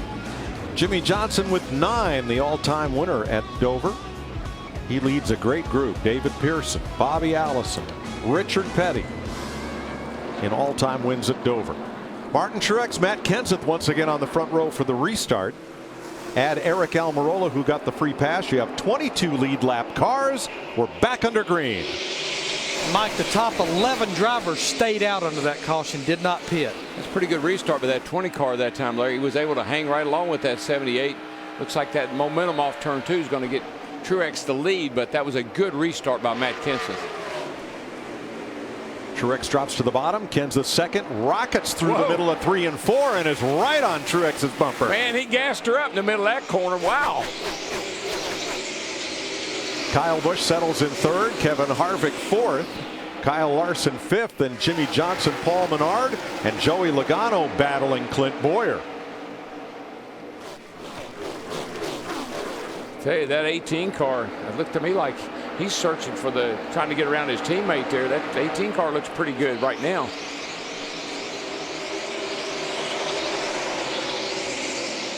Kurt Busch talks about his decision to pit. I think it's the right decision, old man. I don't think we were good enough to, to hold off those guys loose we were. This will validate our tires here. Everything is right back to where we were on the previous run here. Yeah, 10-4. I agree with everything. Yeah, he had about 12 laps on those tires when Tony Gibson brought him to pit road that time with that 41 car. I like that conversation. Oh, everybody's calm, cool. We're just coming up close to halfway here, working on the car, getting it better. Well, I tell you whose car is not getting better is that 11 car you're looking at right there of Denny Hamlin. Dale Earnhardt Jr. just drove by Denny Hamlin. Both of those drivers pitted for 4 tires that time. Larry, I was just talking to some of the spotters outside here, and they say the track is really weird. One set of tires, you run the bottom. You change tires, next set of tires, you got to run the top. Really line sensitive today.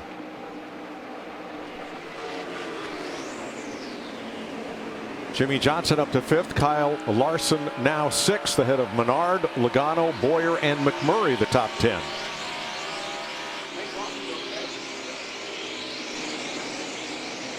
Now this is the first time Martin Truex has been able to lead a restart and get away.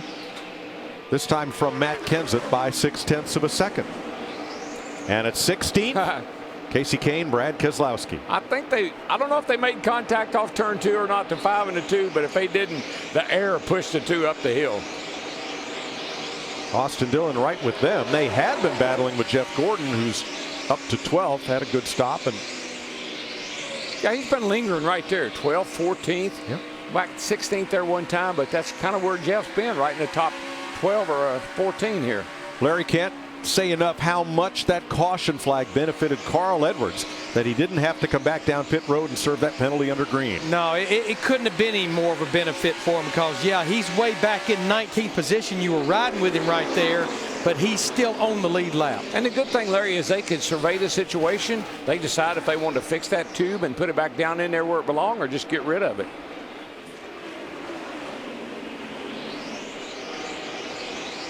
Kenseth trying to reel in Truex.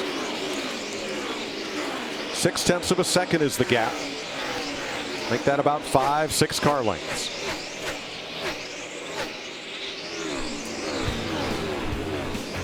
About 7 laps away from our Fox NASCAR mid-race report.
Live on Fox Sports 1 from Dover, Delaware. Martin Truex Jr. is your leader over Matt Kenseth and Kyle Busch. And it's time now for the mid-race report. And the headline of the first half has been two for the road. It's been Denny Hamlin and Martin Truex Jr.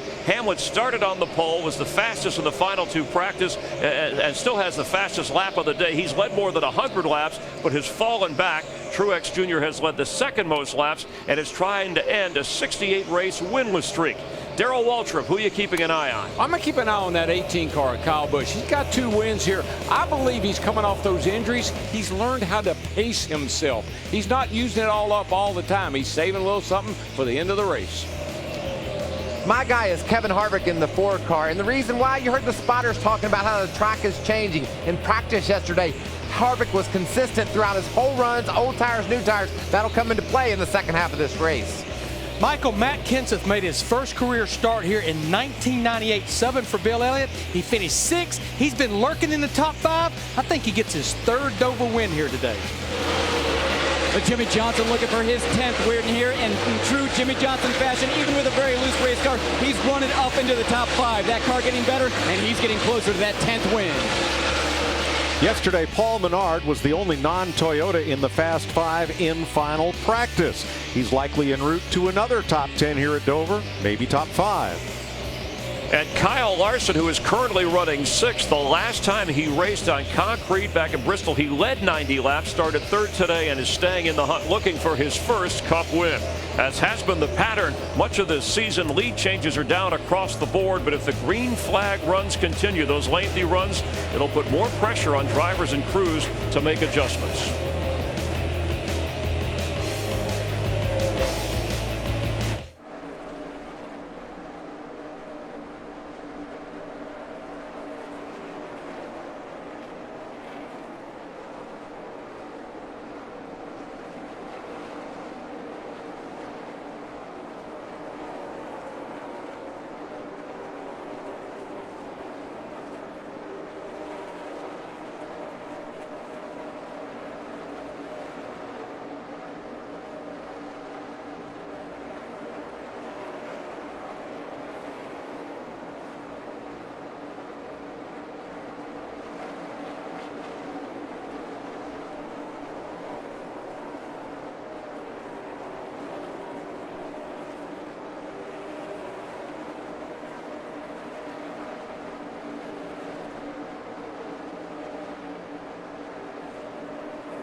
Miles the Monster has swallowed up Trevor Bayne and Justin Allgaier, both checked and released at the Infield Care Center.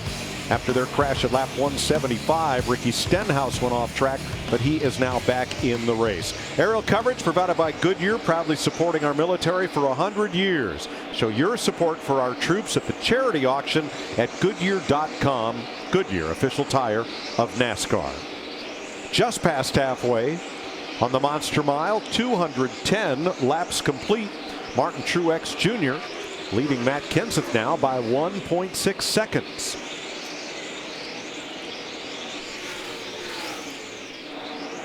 Kyle Busch 2 seconds back. Kevin Harvick 2.2. Jimmy Johnson 2.5. Let's check with our Fox NASCAR rules analyst, Andy Petrie. Yeah, this first half of the race, we've really only had one impactful penalty, and that was Carl Edwards removing equipment from his pit stall. It's hurt him somewhat. He's back in the pack, but he caught a break by catching a caution. But the one thing I'd be looking for in the second half are speeding penalties. Pit road speed here, 35 miles an hour. Extremely slow after these cars are running 160 miles an hour plus when they come down pit road. Thanks, Andy. And it is 89 degrees ambient temperature right now, which makes this the hottest race day of the year so far. It's just grueling. I mean, you're running around here in 24 seconds right now, 23:12 quickest lap that Truex has run all day. But you're running around here 24 seconds, and I'm telling you, you are working your tail off getting around this joint at that kind of speed. There's an update on the weather. That concrete, the sun doesn't bake on it quite like asphalt and warm things up, but we're guessing 135 to 140 degrees cockpit temperature in those cars. And that's up by the driver's head. That's up near the top of the roll cage. You get down in the foot box down there where your feet are, it's even hotter.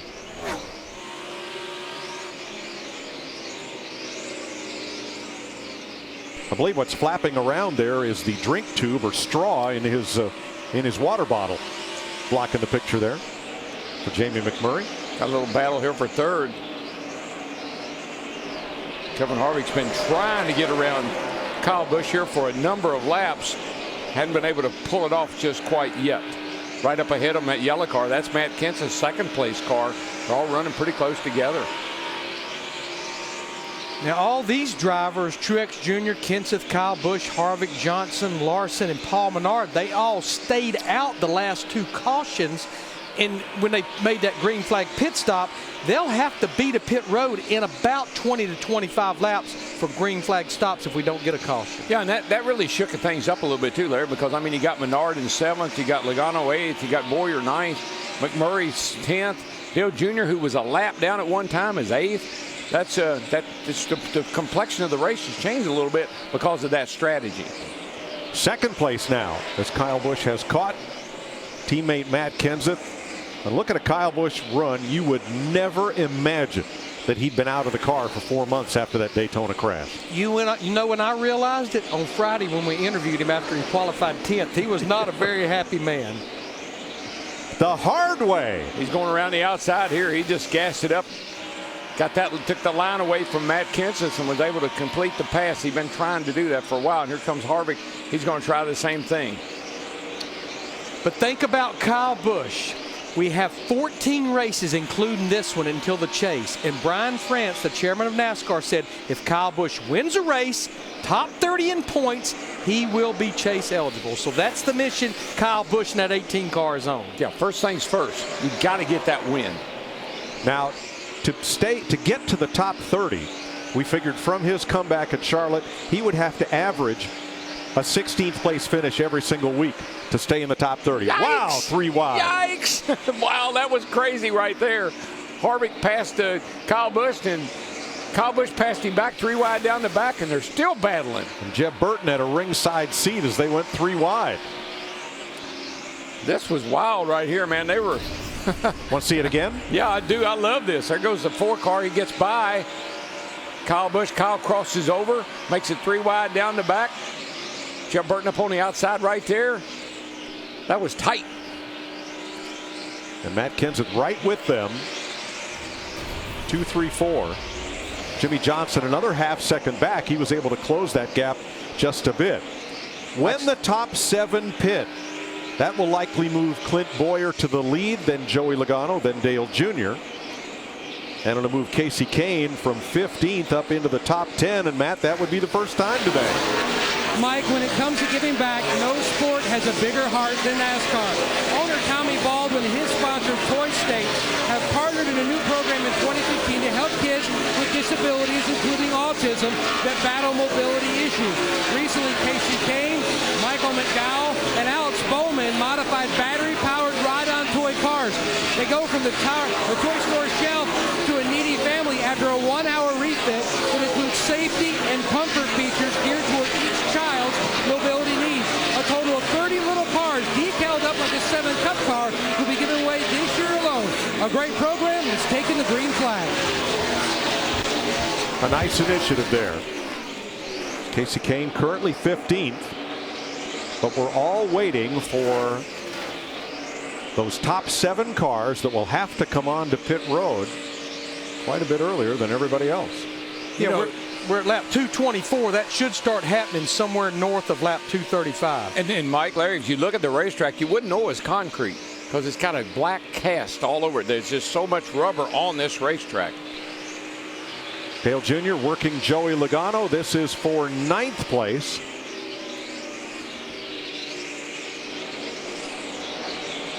Jr. makes the pass for 9th. And it's been an interesting day for Dale Earnhardt Jr. Maybe not a fun day, but an interesting one. Here is the graph. He led 3 laps prior to a very timely caution flag that kept him on the lead lap. Let's get a nationwide performance update on Dale Jr. And he is working hard behind that wheel. Crew Chief Greg Ives said they went too far on the adjustment on the last round of pit stops. Dale Jr. said he's just too loose in and off. So on the next stop, they're going to go back a little bit, make a track bar adjustment. But a heck of a job by Dale Earnhardt Jr. Started the day back in 42nd, now into the top 10. That's one thing I've noticed about Dale Jr. this year, Larry. He's got fight in him. He doesn't give up. Like last week at Charlotte when he said, we want to win the race. We want to stay out. What are we going to do here? And they went for the win. Well, here's another driver going for a win. His 10th win at Dover. Jimmie Johnson in that 48 battling Matt Kenseth for the 4th spot right now. I think most of these drivers that will have to pit, Mike, I think they'll try to get to at least lap 240. If they can pit then or later, it makes it a one-stop race for them. And remember, that 48 car, it's kind of interesting. If you look at the races he's won this year, he doesn't really show up much till about halfway. A little past halfway, he starts really coming on strong. Looks like that's what's happening again today. Now Matt Kenseth restarted 2nd. We saw him battling for 3rd, and he's fallen almost a second back of that group as Johnson tries to take advantage. Not this time. Hard to make that pass right there. Get under somebody. It's hard to keep the car down underneath them and not get into them. 171 laps to go. Truex up by a second. Kyle Busch back 2.5. And then this battle, Kenseth and Johnson. With 9 Dover victories in his pocket, if he's on the lap, don't count out Jimmie Johnson.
Martin Truex is your leader in the FedEx 400 benefiting Autism Speaks with 165 laps to go, and pit stops looming large for most of the top 7 shortly.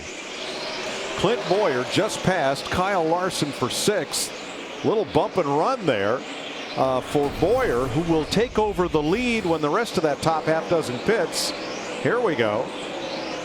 Yeah, Larson said he's pretty serious about wanting to get by me right now. I think I'll give him a little extra room down here in 3 and 4. Clint has just a little fresher tires than these drivers like Kyle Larson, because he did pit on that second caution at lap 164 when a lot of the other drivers that made green flag stops stayed out. You know, as annoying as that is, that's a driver telling another driver, I want by. Yep. I'll give you a little tap. That's your little warning. Don't hold me up. I got to go. I'm faster than you are. So due on pit road shortly, leader Martin Truex, runner-up Kevin Harvick, 3rd place Kyle Busch, 4th place Jimmie Johnson, 5th place Matt Kenseth, Kyle Larson in 7th, and Paul Menard in 9th. They are all due on pit road shortly. And all those were green flag stops, but to my point earlier, I think most of them will try to go another 2 or 3 laps. That puts them in that window of being able to make it on one more stop. Yep. Danica Patrick goes 2 laps down to Martin Truex. Right now there's only one driver a lap down. That would be Brian Scott. That may change with all of these pit stops that are coming shortly. I think that blue car there, the 4 car Kevin Harvick, he's been chasing down our leader Martin Truex. Kevin Harvick's a little quicker than Truex right now, starting to work his way up on the back bumper of that 78 car. You see him up ahead right here. About 3/4 of a second is the gap, first to second. Talked about Kevin Harvick never winning here at Dover. I know he and Rodney Childers, his crew chief, they really had a big goal of coming here and trying to get the victory lane. Boy, you can just hear him, Larry. I mean, there's so little time here. You're in the throttle so much. The reduction of horsepower has increased the corner speed so much. You can't stay out of the gas. You've got to get in it to go, because you don't have the power to pull you up out of the hole if you don't. Yeah, Darrell, a 1 mile racetrack going around here in 23, 24 seconds, 2/3 of that time is spent in the corners. And you're in the gas. I mean, wide open in the gas all the time. Unlike last year when you had the 850 horsepower, you could back off and let the car coast a little bit. You can't do that this year. Denny Hamlin passes Jamie McMurray. That's for 11th. Now works his way past Mike Bliss in the 32.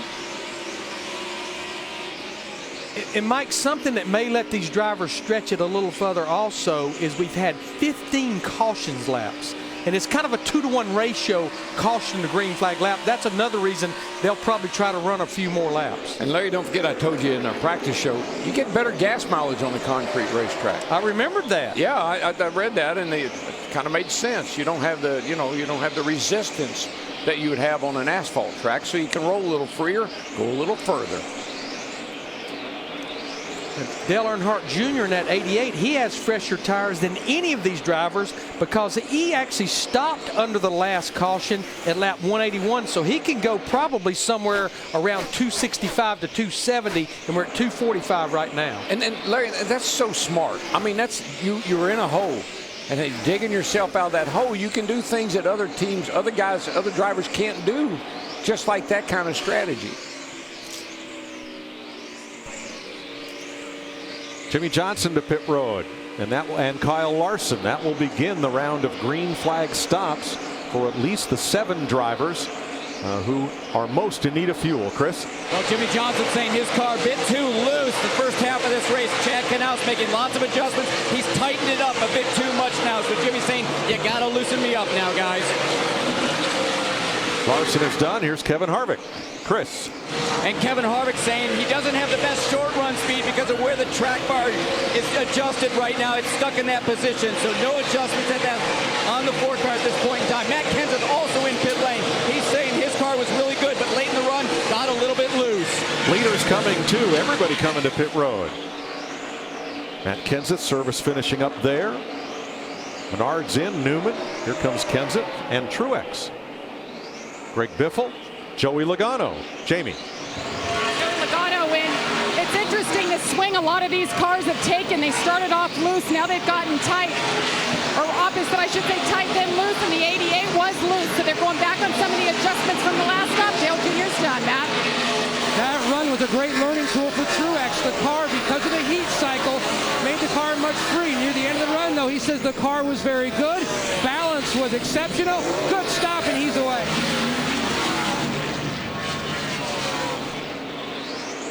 Jamie Mack, Joey Logano, David Reagan finishing up. Kasey Kahne in, and penalty. Oh, yeah, Junior coming back to pit road, Mike. He was too fast entering pit road. Well, remember what our rules analyst Andy Petrie talked about, 35 miles per hour. That is a slow pit road speed for a 1 mile racetrack. And the longer you wait to hit the brake out on the track to enter pit road, the harder it is to get down to pit road speed. Man, it is. It's so difficult. You come off the track out of control, and then you're trying to hit that 35-mile-an-hour speed limit. Really hard to do. Kyle Busch. He just about missed pit road right there. He got down a little late. Just, I'm telling you, every car that comes on the pit road, they're sideways, they're locking up the tires, smoking tires. Crazy getting on pit road. Matt Kenseth's the one who's really been right on the edge. Whoa, that was edgy. And here's Kyle getting in. When you come down off that banking and hit that transition from the banking to that asphalt, it just snaps the car loose. And that's when you lose control. Jamie? And many of the drivers actually practiced getting onto pit road yesterday in practice. Kyle Busch, one of them, he was tight landing. They made a chassis adjustment in 4, Matt. Earlier, Carl Edwards thought he had a tire going down. The car was just so free. They're going to make an air pressure change on this run. It was much better near the end of the run. The balance just not like it was earlier in the race. Now another driver that fell off the lead lap was Ryan Newman. He had to make 2 green flag stops in this sequence. Looked like to me he may have had lugs that were loose on the left side because they were just there for a second and the tire changers went to the left side. And Mike, that penalty cost Dale Jr. He is now running 26, 2 laps down. Wow. So Denny Hamlin cycles back to the lead. Brad Keselowski making a stop. Matt? Keselowski says this run the car started off worse than it has all day, and it didn't get much better throughout the course of that run. It's still way too free. Very hard for him to get a good handle on. Also the inconsistency from center to exit. Carl Edwards too fast exiting pit road. And now we're getting to the point of the race. It's going to be hard for he and Dale Earnhardt Jr. to overcome those penalties. Yeah, because you're losing.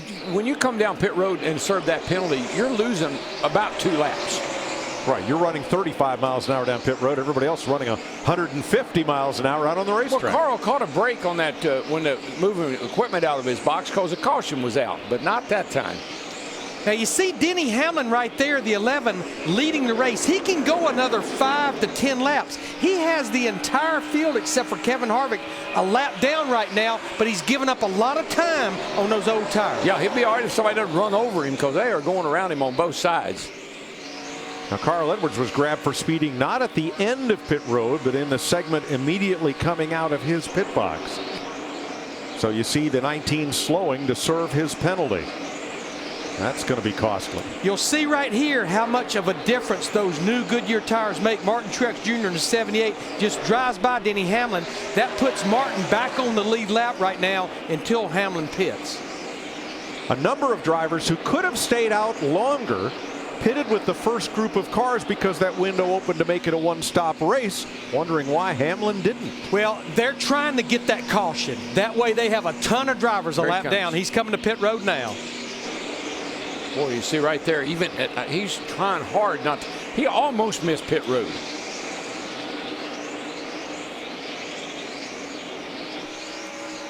.143 laps to go as Denny Hamlin surrenders the lead to come to pit road. Kevin Harvick will be our new leader as Hamlin rolls toward his pit box. And Jamie. And Dave Rogers, his crew chief, told me they forgot to practice getting onto pit road yesterday in practice. After watching the Xfinity Series race, they were a little concerned about that. Denny makes it in, though. He said he's a little bit tight problem since the beginning of the race. They've been adjusting every stop. They'll fill them up with Sunoco fuel, wipe the grill, and away he goes. He had to dodge a loose tire coming down pit road. There'll be a penalty there. This was a close call for Denny Hamlin, though, as he came down pit road. You'll see it ricochet off the outside pit wall. So that could have been a big deal, but fortunately no problem there. No problem for Hamlin. Problem for somebody else. That was Michael Annette's tire, so he'll be making another trip to pit road because of that. Kevin Harvick has cycled back to the lead. He's almost 1 second ahead of Martin Truex, and we're back under caution.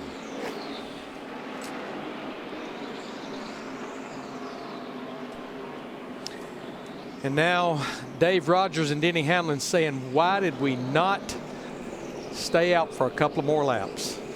And there's the reason for the caution as Annette serves his penalty. They don't want to leave that, what's that, a 60-pound wheel and tire sitting there? Somebody hits that and launches it? That wouldn't be good. So they've waived the caution to clear pit road of that wheel and tire.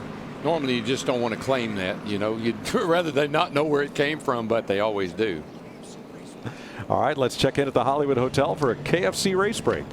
Thanks, Mike. And for Kevin Harvick, we were wondering, he came in having led in 11 straight races, his first lead of the day coming moments ago. So 12 straight races Harvick has led this season. Of course, he already has the win in the victory column. Let's go back to when this started, Michael. Denny Hamlin started on the pole, led the first 41 laps until Martin Truex Jr. took the lead, and then Hamlin had to fight to regain the lead on a restart. Yeah, that pit stop was key to this restart. Denny takes the outside, drives off to lead, made his car better, but as they got 40, 50 laps into the run, Chris, here comes Truex again. Truex having to battle into the lead 3 different times. Meanwhile, Carl Edwards on pit road, and then moments ago you heard the speeding penalty exiting pit road. So the Monster Mile taking a bite out of the winner from last week. And we had a wreck with Trevor Bayne. Thank goodness there were the safer barriers here. All the drivers medically cleared. And you can see how hard Bayne hits that inside wall, and the H. Scott Motorsports teammates both get tangled up in this mess.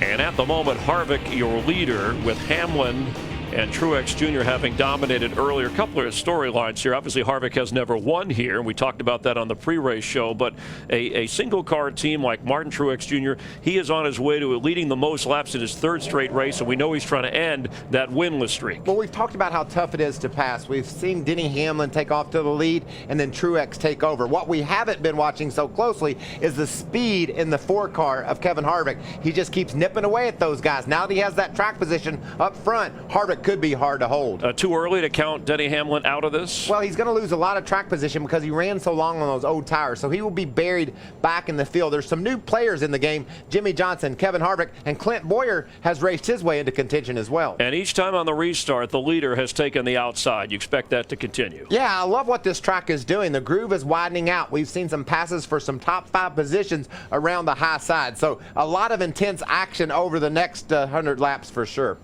Pits are closed because of this. Let's take a look, a little bit of cleanup of concrete. Now, there was a problem with the track earlier that they were repairing before the race started. This is something different in the pit area. Yeah, they've got to get that taken care of. Fortunately, the track has remained in great condition. We've seen a really wide groove like I've talked about. I think that the end of this race is going to be really interesting because there's been a shift in the main players. And also, you've talked before, and we've heard the pit crews having to respond, obviously, when they reopen pit road. Denny Hamlin's crew, Joe Gibbs, the pit teams have been terrific. Well, what about the pressure that it puts? And when you have these long green flag runs, it gives you less time to make adjustments. Well, when you have guys like Dale Earnhardt Jr. and Carl Edwards, Ryan Newman, those guys making mistakes on these green flag stops, it tells you how intense the concentration level is, Chris. This track beats on you. You bounce, you vibrate, you shake. You just get to a position where you make mental mistakes, and that's what we saw during this round of pit stops. And pit road will be open next time around. You know, for somebody like Martin Truex Jr., he considers this his home track, 131 miles from the area of New Jersey where he grew up. I think he's handling the pressure, and he's had a great season in points, but he wants that win to end that 68-race winless streak. And his pit crew so far has stepped up to the call, too. I mean, he's going up against Denny Hamlin, one of the best in the business. He's going to be face off here with Kevin Harvick's team, so the whole organization is doing a great job. He has stood up to the powerhouse teams, and Jimmy Johnson up to 3rd, trying to win his 10th race race here at Dover. Looks like Logano has come in. We're seeing some of the drivers commit. There is Clint Bowyer as well, and that is your KFC race break. Let's head back upstairs to Darrell, Larry, and Mike. Thanks, Chris. Bowyer pits from 5th place. Joey Logano is in. Brian Scott, Austin Dillon, Brad Keselowski, along with David Reagan, Eric Almirola, Jeff Gordon, and Casey Kane, and Danica Patrick, all taking this opportunity to pit. Yeah, I get a feeling it's not because they wanted 4 fresh tires, but they wanted adjustments on their race cars more than anything. What I was thinking. Now, that area of loose concrete they were picking up was right after Tony Stewart's pit and right at the beginning of David Reagan's pit. So I don't think that's in an area where cars are going to be going over that at high speed, and should not be a factor here.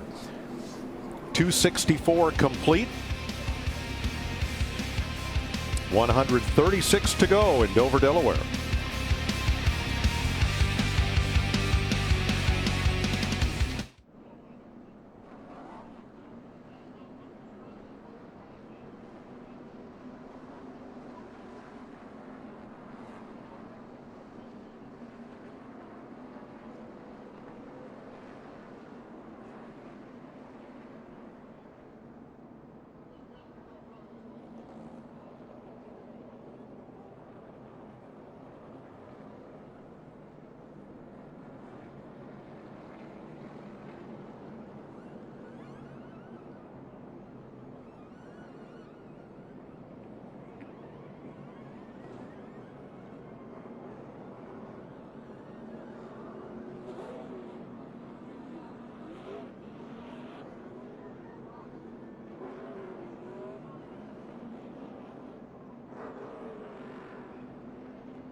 Welcome to the Drive for Autism 2015.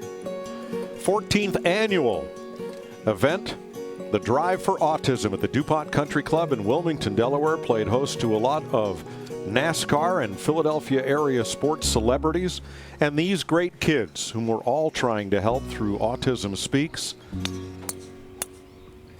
and Autism Delaware.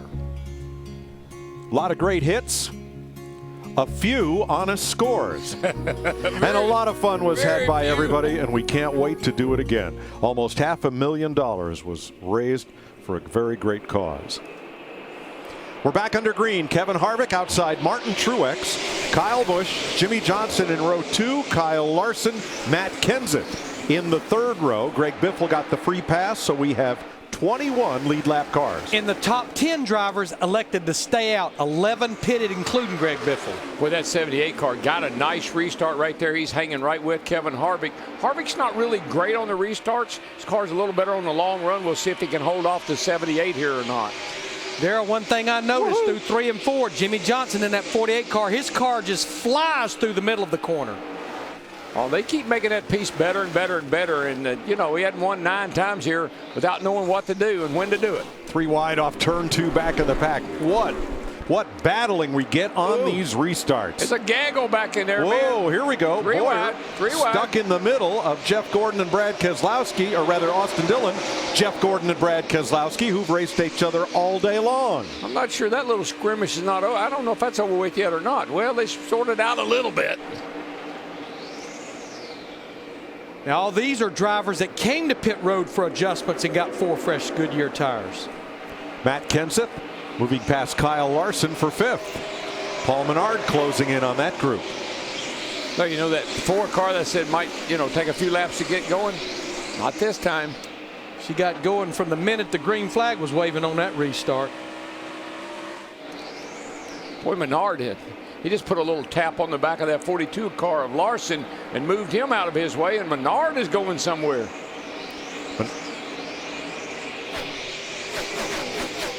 Now Kurt Busch in the 41 now battling side by side with Denny Hamlin. Talked about the decision to stay out. I should have pitted. I'm sorry. I need more definitive answers. That sucked. They're going to swallow us up. We'll be all right. We'll be all right. It's just a hard call to make down there. That was Kurt Busch audio as he moves underneath Kyle Larson. Hamlin has gone on by. Denny Hamlin trying to march back to the front from 7th. And he had 12 laps on his tires that time. But to his point, Joey Logano on that 22, he's the first driver with 4 fresh tires. Boy, these two cats right here, 22 and 42, they are battling hard. Joey Logano, I'm not so sure he didn't get into the side of that 42 to move him out of his way. And behind them, Keselowski just gave Danica the bumper going into turn 3 to get track position down low through turn 2. And here comes Danica fighting back on the outside, Chris. Mike right now fighting somewhere between 10th and 15th on the racetrack. She's had a really challenging weekend. Just never got the car how she wanted it on Friday or Saturday. And over the course of this race, you would think she'd be running 35th because she said that car is so loose going into the corner and out of the corner. But right now, she's having a great run in the top 15. Yeah, it's pretty impressive to see her having this run because in her other 5 starts here, her best finish was 23rd. I know that's an impressive run by her, but these people are getting impatient with each other. Yeah, at the front of that group, Brad Keselowski's having the best run he's had all day, passing cars, moving forward. Back up front, there's Martin Truex now looking in his mirror at Kyle Busch, 2nd and 3rd, 2 car lengths apart because Kevin Harvick has yarded the field. He's 1.7 seconds out in front. That's one of the biggest leads anybody's had today. And this is some of the fastest laps that we've seen all day being run by that 4 car right now, too. So they got that baby right at the right time, Chris. Mike, I'm very impressed to see what Kevin Harvick's doing right now because early in the run on new tires, because of where that track bar is stuck, he's saying that that car is so tight he can't get it to turn. The team has been trying to free up the track bar, but he says it's only good on long runs. On fresh tires, he's saying that that car not handling at all. Well, it handled pretty good that time. I would say negatory there, Ghost Rider. Keselowski Boyer. 12th and 13th. Jamie McMurray, something's wrong with that car. He gave up 2 spots to Austin Dillon and Dale Jr., another one to Almirola, and he can't get his car down to the bottom of the racetrack. Here comes David Reagan. You know what's going on with it? Old tires versus fresh tires. I'm not sure he's loving it right now. I can tell you that. No.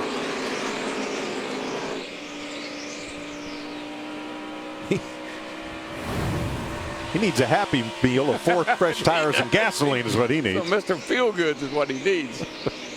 Poor guy.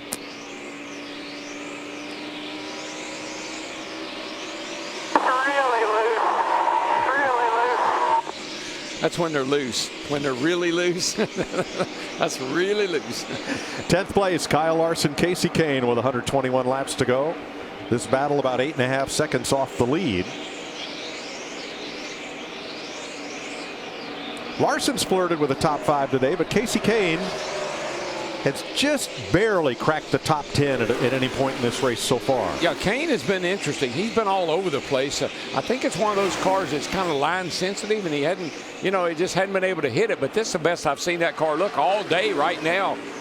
Keith Rodden doing a good job of making adjustments and getting him better when it needs to be. Right behind him comes Keselowski in that Ford and Boyer in the Toyota. And those are two of the better cars that are just outside the top 10 as the sun pokes out from the clouds once again, Matt. Mike, we documented earlier, this just has not been Brad Keselowski's weekend trying to get the feel that he usually has here at Dover. He's been snappy loose much of the race. They've made progress on their last pit stop. They've worked out the snappy issue. Now the car is just more on the free side, so headway on the two. Well, it has definitely been a battle for those boys all weekend long, and as Matt pointed out earlier in the race, the driver and team that finished second in both races here a year ago just goes to show you how much changes about our sport. They didn't miss it because they ain't never had it this weekend. Now it's Kyle Larson who's backing up Chris.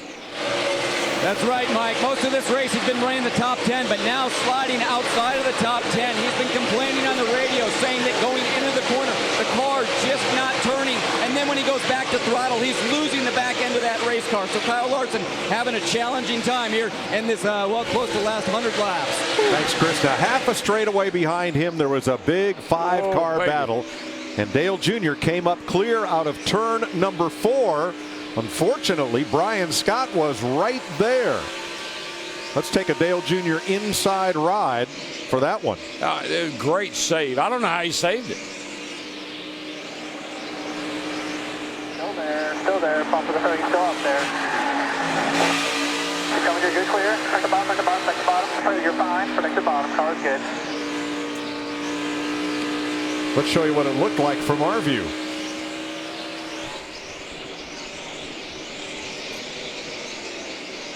Wow. I know one thing, that spotter was mighty calm for the car to look like that and tap that wall and then didn't have a whole lot to say about it. But Mike Darrell's in the same predicament he was in the early part of the race. He's the first driver one lap down, trying to stay in that spot should we get a caution and get back on the lead lap. Waiting on your leader, Kevin Harvick, to come to the front straightaway. He has now pulled out a 2.5-second lead on Martin Truex. That's the biggest lead of the day with 113 laps to go.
Drivers, start your engine!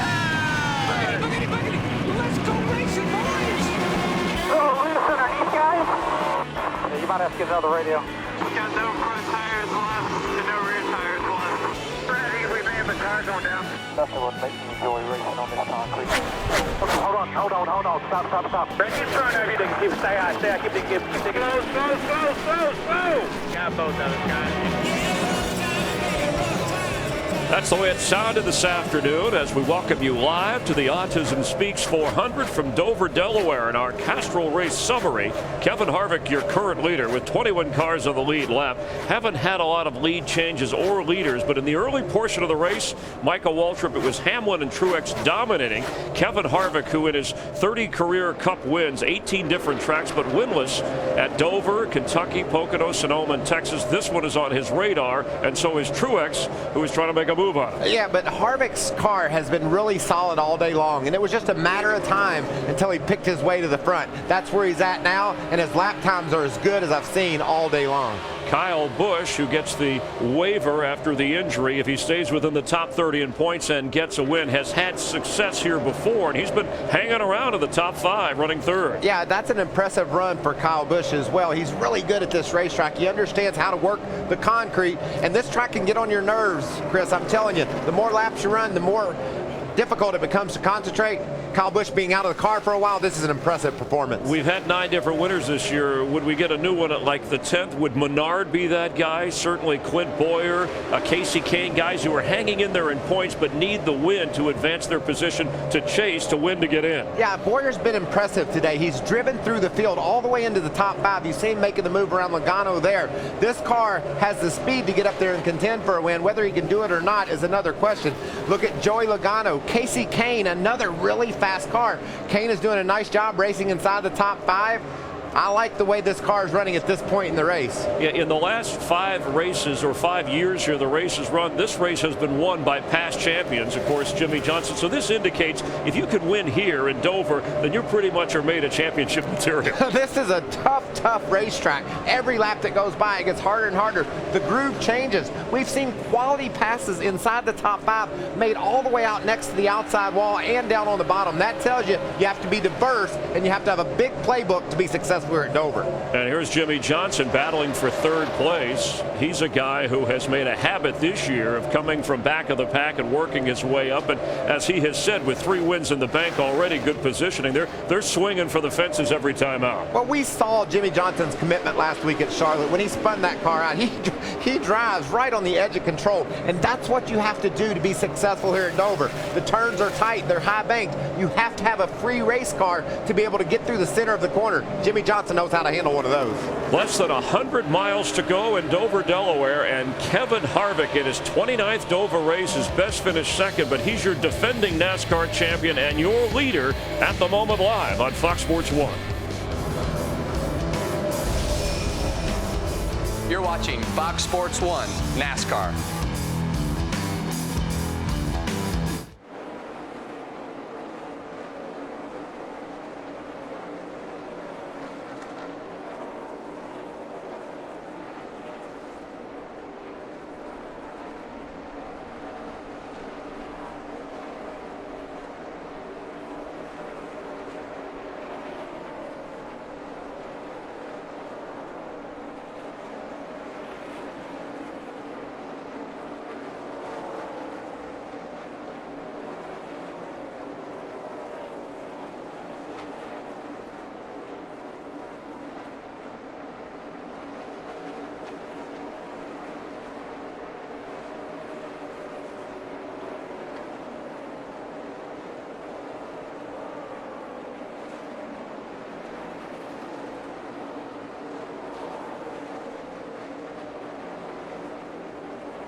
92 laps to go in Dover, where Sprint will cut your rate plan in half. Just bring them your Verizon or AT&T bill. Turn in your old phone at a Sprint retail store or sprint.com/half price. Clint Bowyer has been passing cars with abandon. He is on track to have his best finish of the season if this keeps up. Up to 8th, and he's closing fast on that 5-car, Casey Kane, who's running 7th. And I've been watching Bowyer. He don't mess around. He catches them and passes them. Car's really working well right through the center of the corner for him. Now, at the top of the day, we talked about comers and goers as Brian Scott makes a pit stop. Matt Kenseth also came in for 4 tires while we were away. We have drivers moving to the front. We have drivers backing up.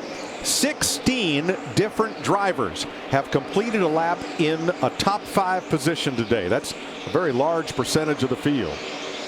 Now here is Kyle Busch. He battled side by side with Jimmy Johnson for several laps and then said this.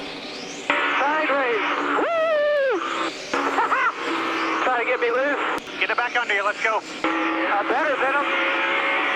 To try to get by him, I burn my stuff up, man. It's just hot. With 89, go ahead, Jamie. And Kyle Busch having a good time earlier in this run, but now he's serious and says something in the right front feels weird. He gave the alert to his team. They've got their helmets on and they're ready for him if he needs to pit. Well, his teammate, the 20 car of Matt Kenseth, he had a problem just in the last couple 3 laps. It sounds like maybe the 18's experiencing the same thing. Chris? Matt Kenseth was in just a couple laps ago. He thinks something is broken with the suspension on that car. He thought it was either a tire going down or something with the suspension. The team took a look at the tires that came off. They looked fine. So Matt Kenseth trying to diagnose what is going on with that car. It might be a broken shock. You know, back to his teammate Kyle Busch, he was last on pit road at lap 251. So he can go somewhere about lap 330, but once we get to lap 320, about 6 laps from now, the window's open to make it to the end. But what I liked about that Kyle Busch radio transmission there, the energy, still got a lot of energy. He's off it, Darrell. He had a bad run off turn number 2, almost lost the car at the exit of 2 and dropped back about 12 car lengths as Jimmy Johnson tries to take second for Martin Truex. Yeah, I think his just tires are worn out. He said he'd burn his stuff up. I think he just wore out his tires. Johnson to second. The shark is circling and it's blue and silver. It is. He's on the prowl right now, buddy. Johnson failed to lead here last September, ending a 14 race string where he has led laps here at Dover. He's not yet led today.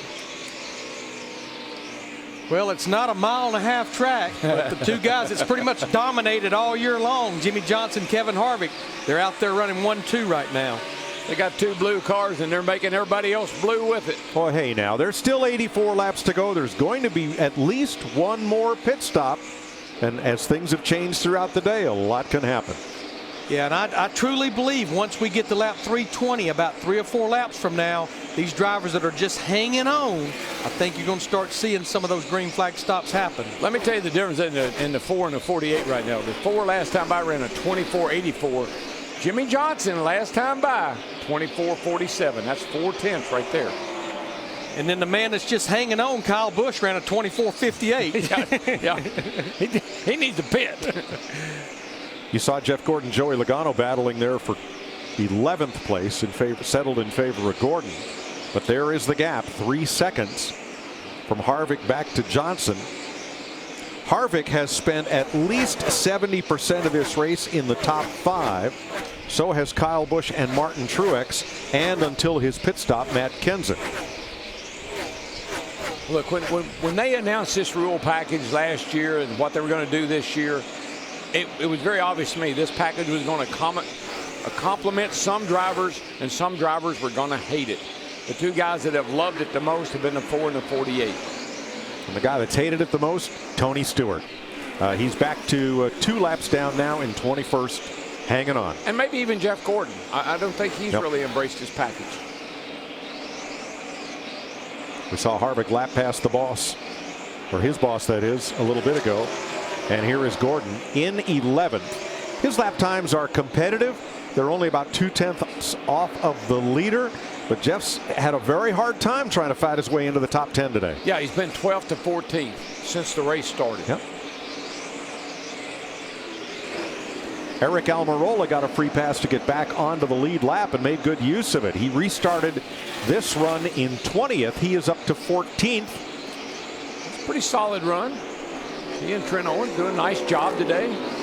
Mike, we almost have the same situation that we had early, where we have two split agendas, because when you look at drivers like Kevin Harvick, Martin Truex Jr., Jimmy Johnson, Kyle Busch, Kyle Larson, they stayed out on that last caution.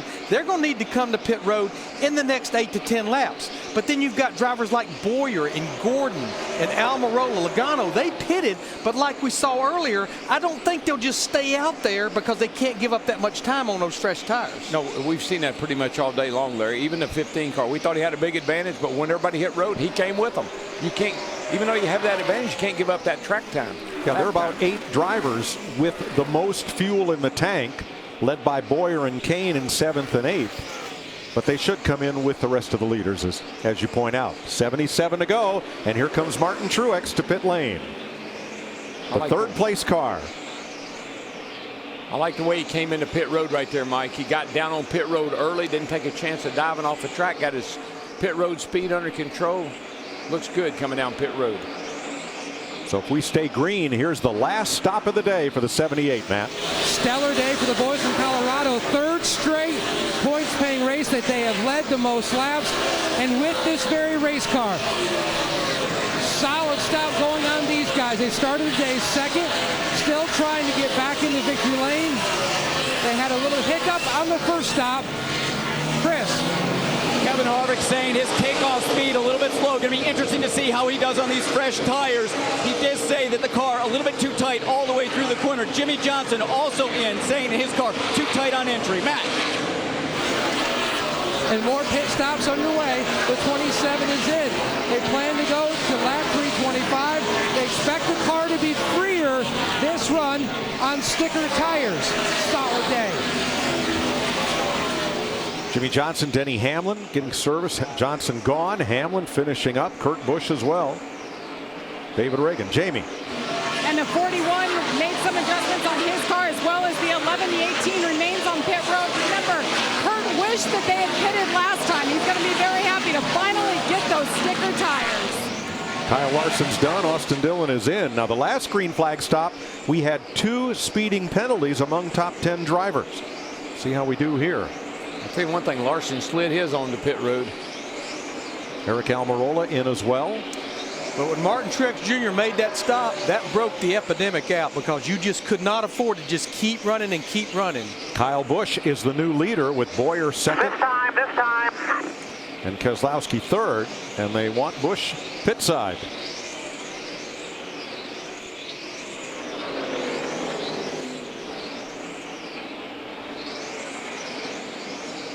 A little bit of brake lock up there as he gets down to pit road speed. Yeah, nice solid entry though. Got on nice and smooth. And for the first time today, Clint Bowyer is the new race leader. Jamie. Remember, Kyle Busch was reporting something felt weird in the right front. They're hoping it's just the tires. They'll get rid of those and get 4 fresh new ones. He said, let's go back on those changes. I just cannot find a happy place this run. So they'll go back on that wedge adjustment. There's a tear off. 4 sticker tires. They'll fill them up with Sunoco fuel as they work their way on the left side. Matt? 90 races until he last went to victory lane for Clint Bowyer in the 15 car. He was 4th here a year ago. Now in the second run of the day, they had a scare because the tires started to slowly come apart on the right front of the 15. They haven't had that issue since. The last stop, there was no changes. It was just tires once again for Clint Bowyer in the 15. Brad Keselowski is the new race leader over Jeff Gordon and Joey Logano. Hey, Mike, that 10 car, Danica Patrick, she came waltzing on the pit road. That thing was sideways, slideways, it was every which way, but she held on to it. But, Mike, almost like last week, the gambling. Brad Keselowski, Jeff Gordon, Joey Logano, Greg Biffle, they know they can't win this thing. They're trying to catch a caution right now. Right. Watch this, Mike.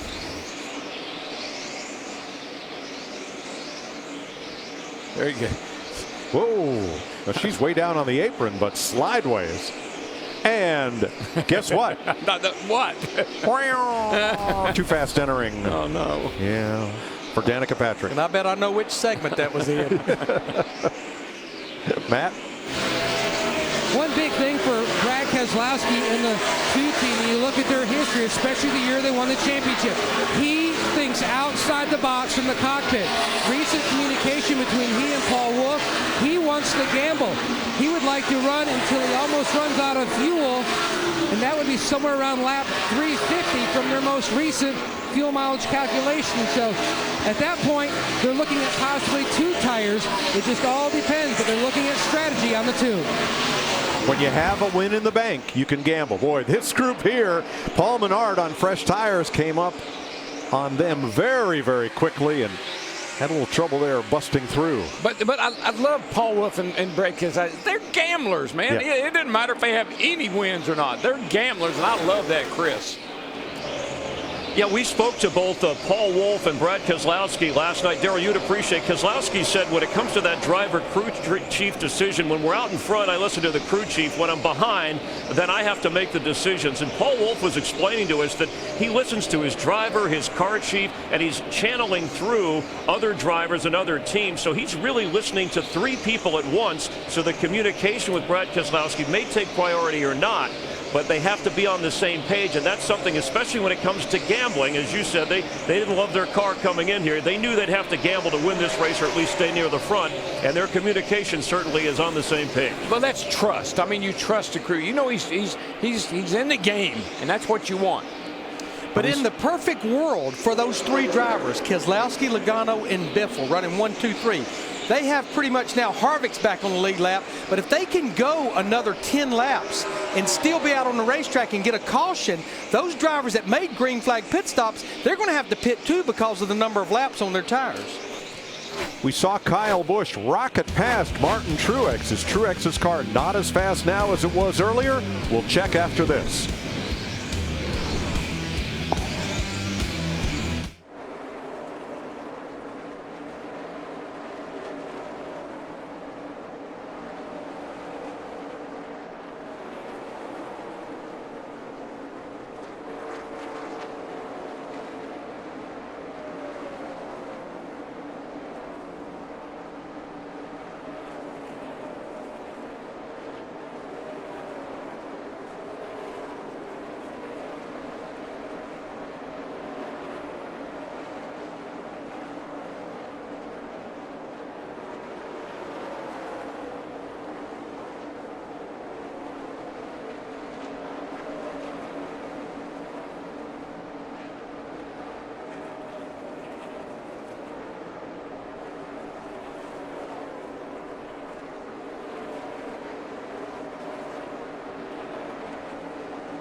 .58 laps to go. There's your leader, Brad Keselowski. From our aerial coverage provided by Goodyear, proudly supporting our military for 100 years.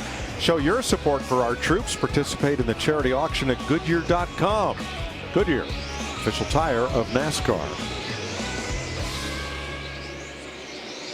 Advance Auto Parts takes you through our recap of green flag pit times. We talked at the top of the show how quick things happen. This would be the 2 laps, including the pit stop. You see Kyle Larson, that 42 group, they had the quickest time. One name you do not see there is Martin Truex Jr. in the 78. They're back in 7th position. They had a 14.5-second pit stop. That's about 2 to 3 seconds slow. We're told they were slow on the left rear for the 2nd time today.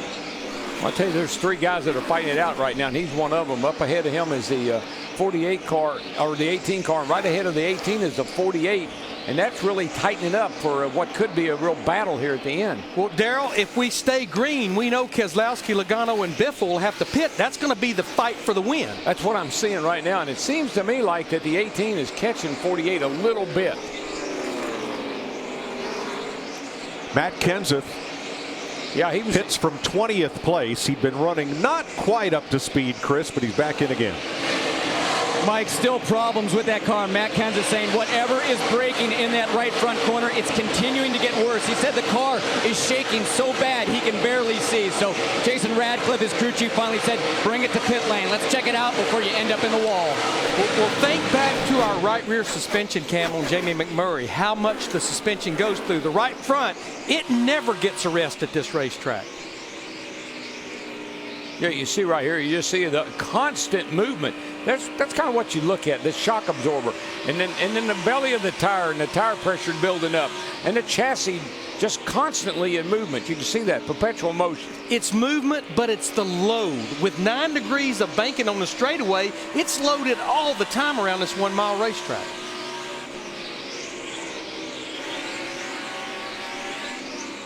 Looking out the front of Carl Edwards' car. He's had to overcome a speeding penalty. He's 2 laps down, back in 23rd. Now Casey Mears is 21st. He pitted at the same time as the 3 leaders, and he's on pit road now. So probably won't be long before we see Keselowski, Logano, and Biffle. That shot from Carl's car, the 19 there, it reminds me of movies that I've watched. You know, Senna or One or some of those movies where they got those cameras mounted on the cars and they're shooting a movie off the front of the car. But Mike, you are right. They all 3 pitted on lap 264.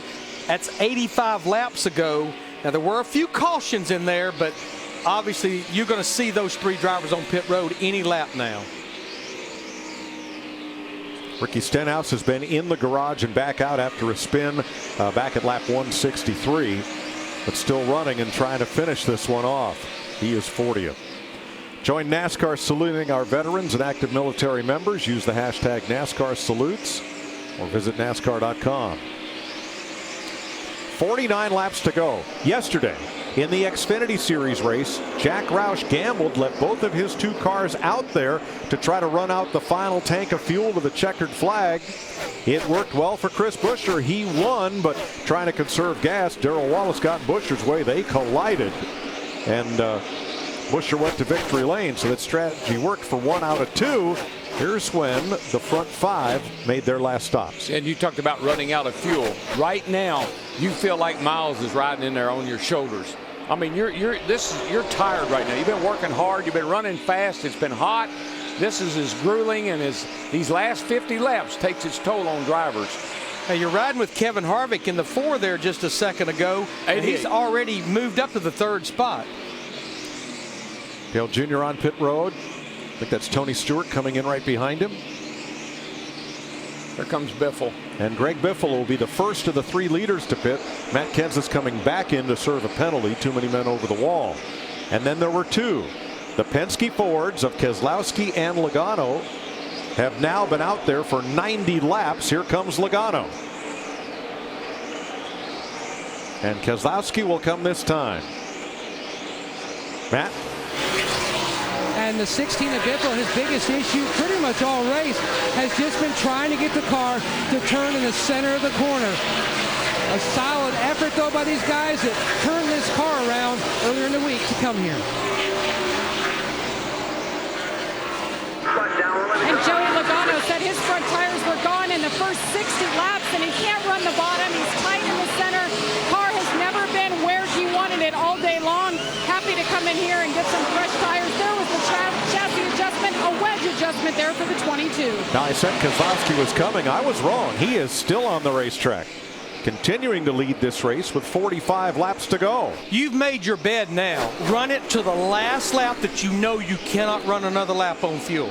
Larry's been out there for 93 laps. Well, and he's backed the pace down. And when you back the pace down, you obviously not using as much fuel. The Xfinity Series cars, they get a little more better mileage. But Chris Buescher, he went 98 laps yesterday.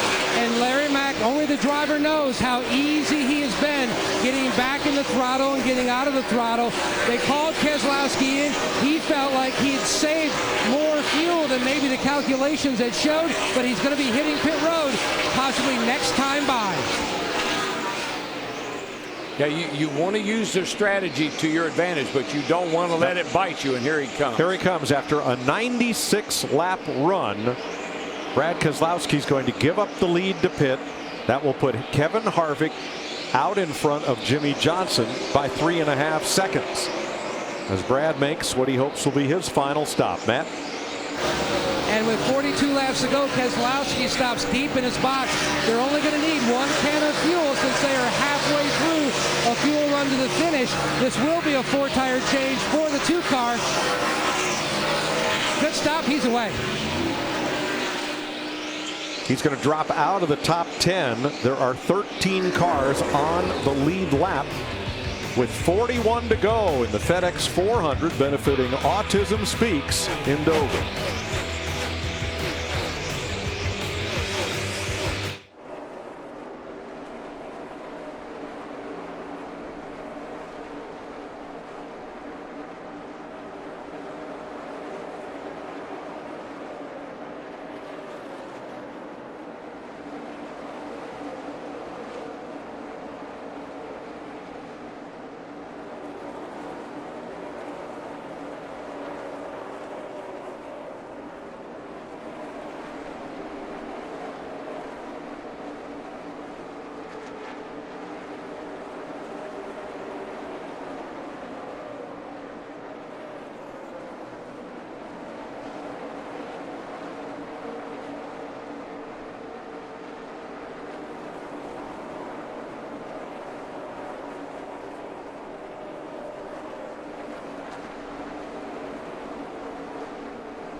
Memorial Day, our most solemn holiday, honored servicemen and women who lost their lives preserving our American way of life.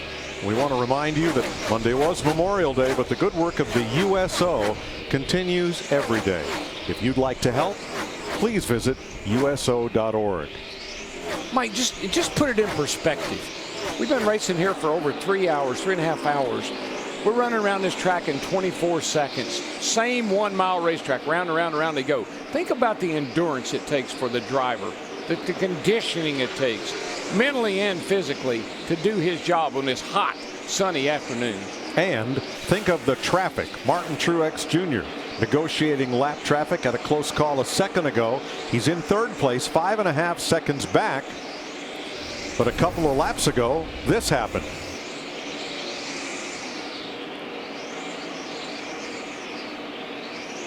Oh, man. You know, it's Jeb Burton in the 26 car, and I think it looked like Jeb Burton maybe was trying to move down out of his way, and he didn't realize that the 78 of Martin Truex was there. Doesn't seem to have hurt his lap times. I thought there was quite a bit of damage to that right front fender, but his lap times are pretty much mirroring everybody but Kevin Harvick's right now. Yeah, I don't see any, it didn't rub the letters off the tires or anything, so it wasn't any hard contact. Mike, Darrell, I know we have a green flag look. In fact, we've run 101 caution-free laps, but the last 2 spring races here, we had a caution in the final 25 laps.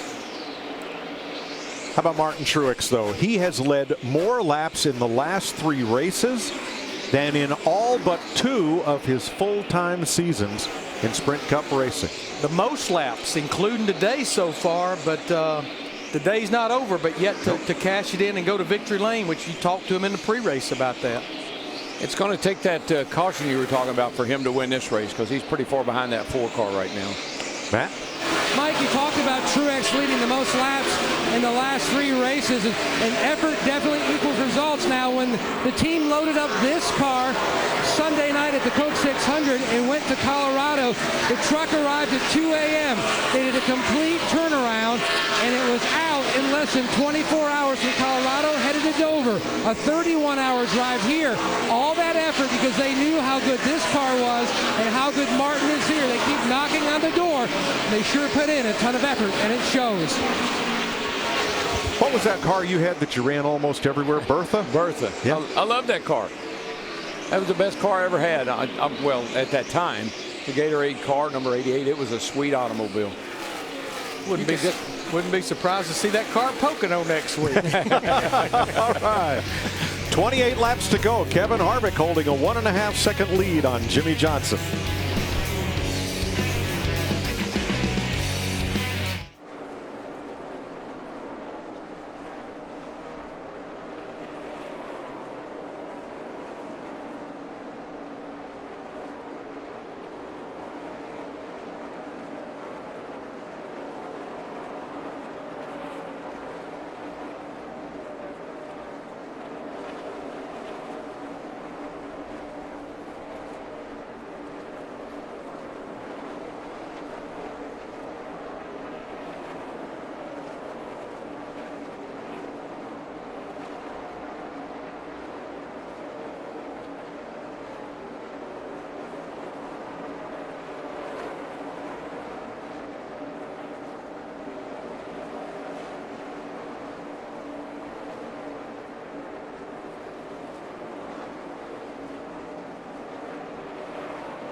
Well, you see the damaged cars as we're under caution for the 5th time today.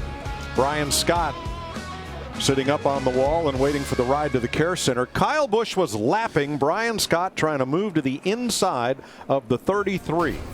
Looked like just from what we saw here they come back here into turn 3, and it looks like Kyle just gets in the corner really hot with that 33 on the outside, and he got into him. right front failure to me of some sort, Yeah, it because looks Kyle that way. isn't going to go in there with all that momentum and carry those two cars that hard in the outside wall. Brian Scott was just in the wrong place at the wrong time. Kenseth had an issue. There was some radio chatter about something maybe with Kyle's right front. Maybe that's what materialized there. We're just guessing, though. Yeah, no, it's all, Michael. It's the same thing. I mean, he went in that corner and the car looked like it didn't really ever turn. Kyle Busch has spent 90% of this race in the top 5 and is going to end the day on the hook.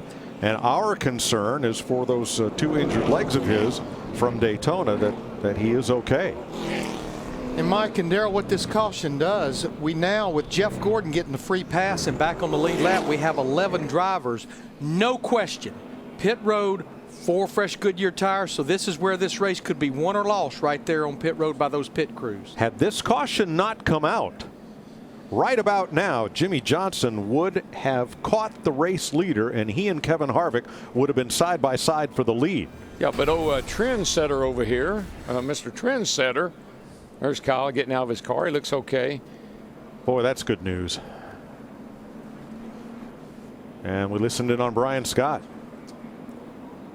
Really, I had no clue what that was all about. I had no clue he was there. 10-4, man. Sorry we put you in that situation. We let you down. That was Slugger Labby, who is Brian Scott's crew chief, that responded to it. I like that Kyle Busch was able to walk to the ambulance with no trace of a limp. Nope. And hopefully he is okay. Brian Scott also climbed out of his race car. But Jimmie Johnson had made up a second on Kevin Harvick in the space of about 6 laps. He was coming fast on the leader. Darrell, did you see what Kevin Harvick was doing? I know he's coming to pit road to get 4 fresh tires. He was scrubbing those hot tires back and forth, trying to get the rubber cleaned off the racetrack for this restart. Well, that's what these tires do. If you notice, the track will be a lot whiter as these cars ride around under caution. These hot tires pick up that rubber that's stuck on top of the track, makes the track all clean and not as black as not as much rubber on it as there was before the caution. If you just watch the color of the track, it definitely changes. Miles the Monster takes a bite out of Kyle Busch and Brian Scott. 5th caution flag of the day. They stayed out. Here comes Martin Truex Jr. Harvick and Johnson stayed out. Here comes Denny Hamlin, Clint Boyer, Paul Menard, Casey Kane. I'm shocked with 50 laps on those tires. Well, now you know that he wasn't just trying to pick up rubber. He was trying to clean get rid of some rubber. Matt? And Mike Colpern told me that they were looking at the final 100 laps. His biggest key was trying to get Martin track position, but also taking into account what the others were doing. Now they were throwing around 4 versus 2 tires, but since so many stayed out, to Jamie, they're going 2. And Dave Rogers with the call on the 11 of Denny Hamlin. You see Paul Menard in there as well. The call was for right sides only. There's an adjustment. And now they audible to take 4 tires on the 11. He needs to be freed up and 2 tight all day long. Kurt Busch in as well. I like that call, Jamie, because it only cost him 1 spot leaving pit road. Denny Hamlin, that is. Now only 2 lead lap drivers stayed out. Kevin Harvick, Jimmie Johnson. And I'm shocked at that one. 50 laps on those tires. That is a lot of laps. Yeah. But they're looking for the clean air. That's all. And they hope this caution lasts for a while. Well, they're also hoping those guys that got those tires get hung up back here in traffic. I'm a big believer in track position. It's king in my book.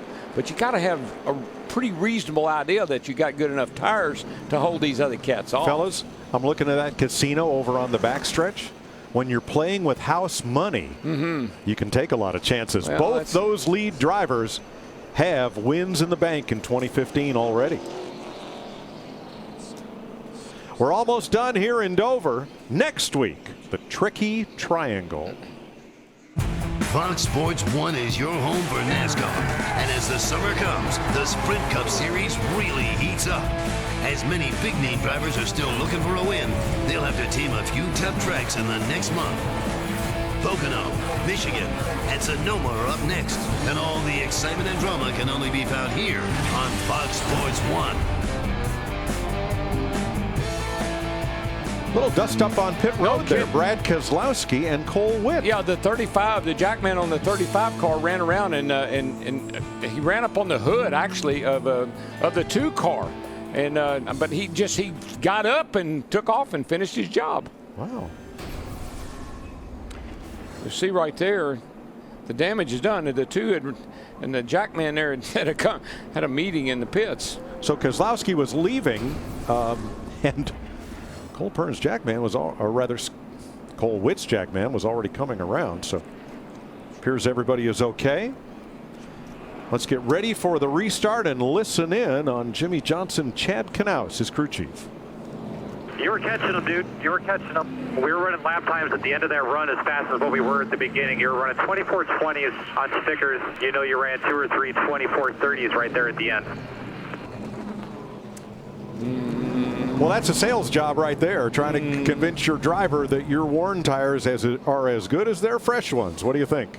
I like where the 78 car is. Yeah, here's what we have. We have 11 drivers on the lead lap.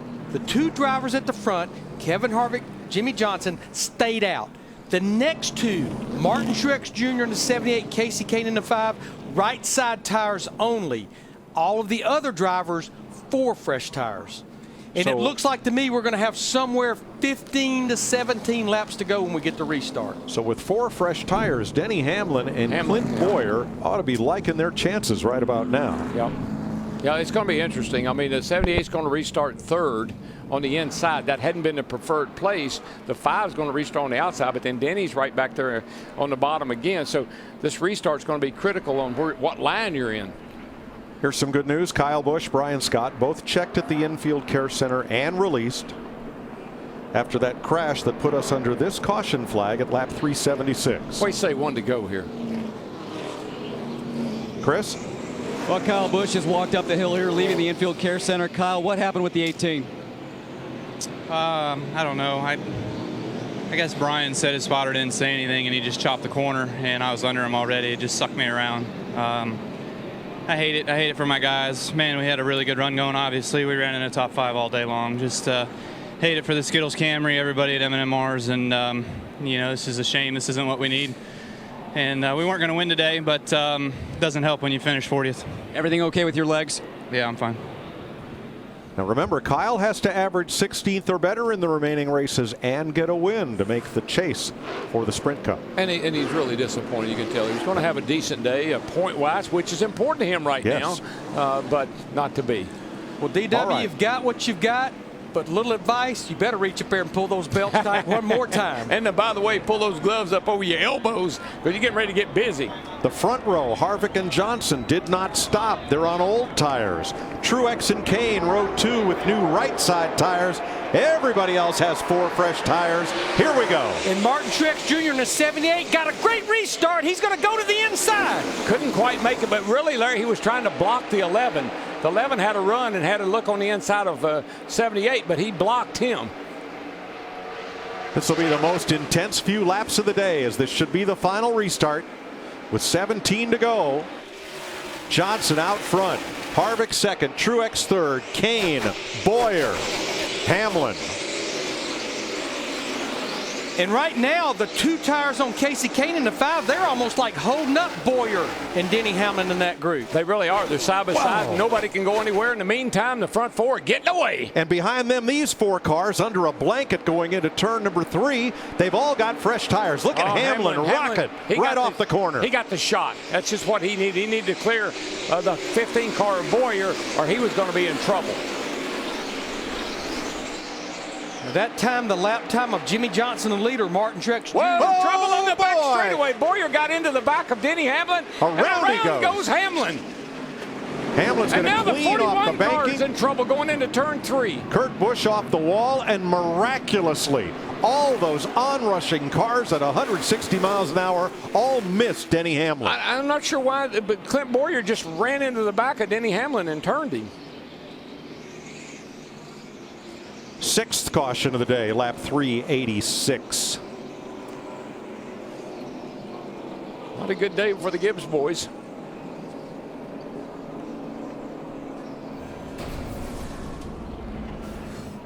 You'll see back here, Mike, the 15 right here.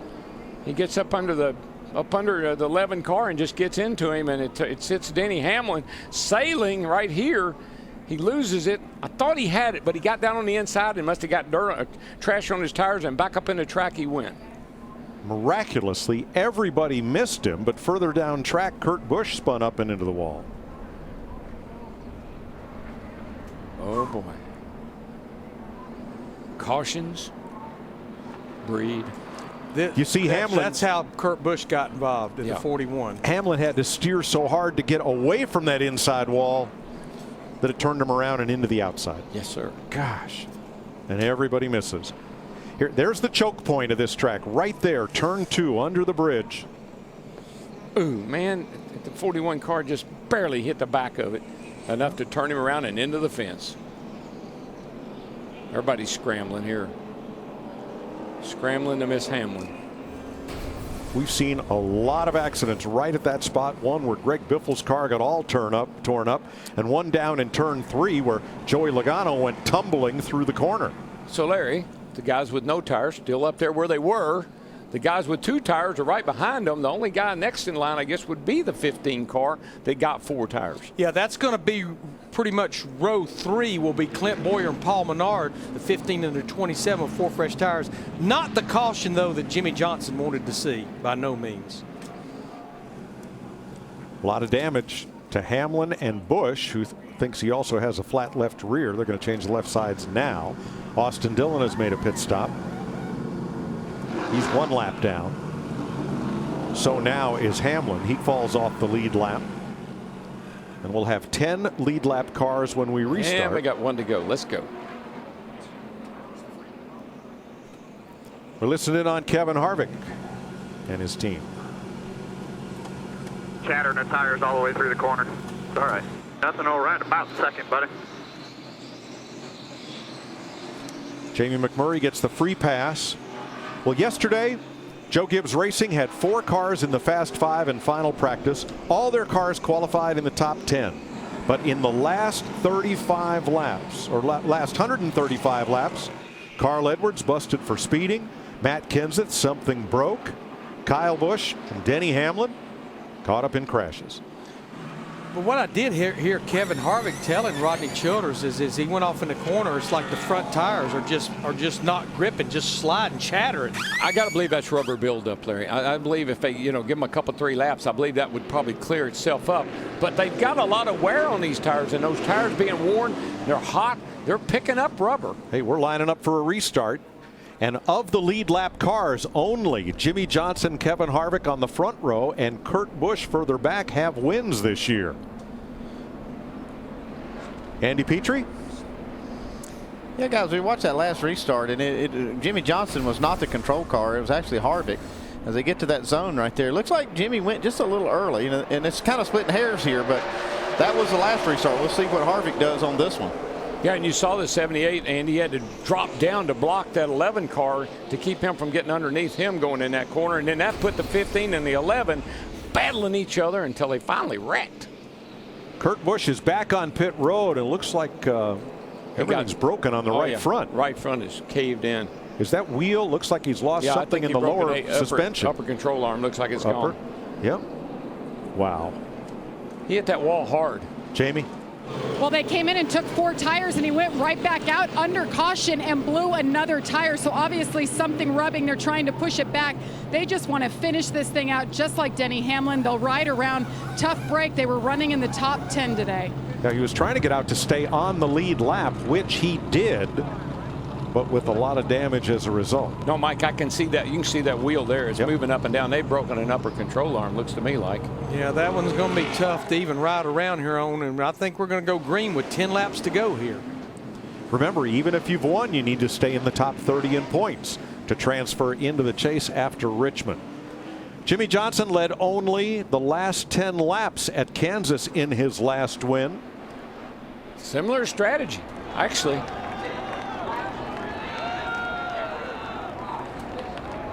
They'll restart with 10 laps to go. Green flag. Everybody was trying to anticipate that restart there. The timing looked like the 48 was able to, yikes, just squeeze down in front of Kevin Harvick, and here comes that 5 car on the outside. Yeah, Casey Kane in that 5 got a great restart. He's going to move up to second behind his teammate Jimmie Johnson in the 48. Martin Truex It's right next to his home state. He's going to come fishing for the lead. He's up to third. Yeah, but he's got his work cut out for him. I tell you, the guy that really surprised me is that 5-car Casey Kane. He just finally got himself up front. I don't even know if Martin can get by him here, which he needs to. He's got a good run. Got to get him now. Got to get him now. Kane comes down to block. Got to get him. Got to get him if you're going to get to that 48. Yeah, because we're coming to 8 to go. And the 48 is stretching it out right now. The longer that that Martin Truex is tied up behind that 5-car, Jimmie Johnson's loving it. Kurt Busch limping out of turn 2 down on the apron. Will not be a factor. Boys, you know what? That guy in that 48 car, you might want to mark him down for 10 wins at this joint. Yes, Martin Truex Jr. in the 78. He's in big trouble because here's come Kevin Harvick working on him back for third. Yeah, I think those 2 tires are just for him are just not working like they are for the 5-car. He drove it down in turn 3 too hard and slid up the hill with him. Larson tries Menard on the inside. You know, Menard may get that top 5 we talked about at halfway. Little 27 car has been having a really good start to this year. You just think about everybody up here near the front with the exception of Jimmie Johnson and Kevin Harvick, how bad they want to win, how bad they need a win.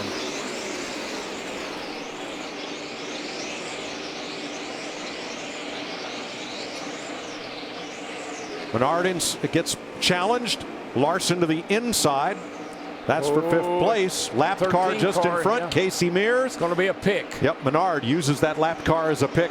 That may have been what he needed. And let Clint Boyer and that 15 pull up in there as well. They are battling their guts out right there for 4th, 5th, and 6th. Here comes Jeff Gordon. Now to the inside of Boyer and makes the pass. Hadn't talked about Gordon all day long. He's probably going to end up here with a top 10 finish. He came and got 4 fresh tires on that last caution. Here he comes. You get by Clint Boyer, put Jeff Gordon up to 7th.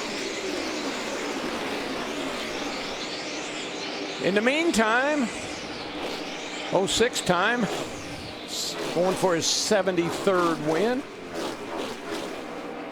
Truex going to try it again on Casey Kane. He drifted up to the high side coming into 3, got a good run off turn 4, and halves the gap to the 5-car going into turn 1.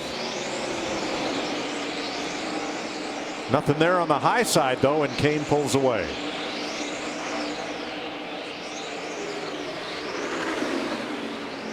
The numbers on Jimmie Johnson at this racetrack are unbelievable. Oh, trouble in turn 4. Trouble. 13 car Casey Mears. He was slow and the 16 car got into him. He got tagged by Biffle and then got caught up with Allmendinger. Caution with 2 laps to go. Wow. I think you've said it before, Mike. This changes everything. Don't engrave the trophy just yet.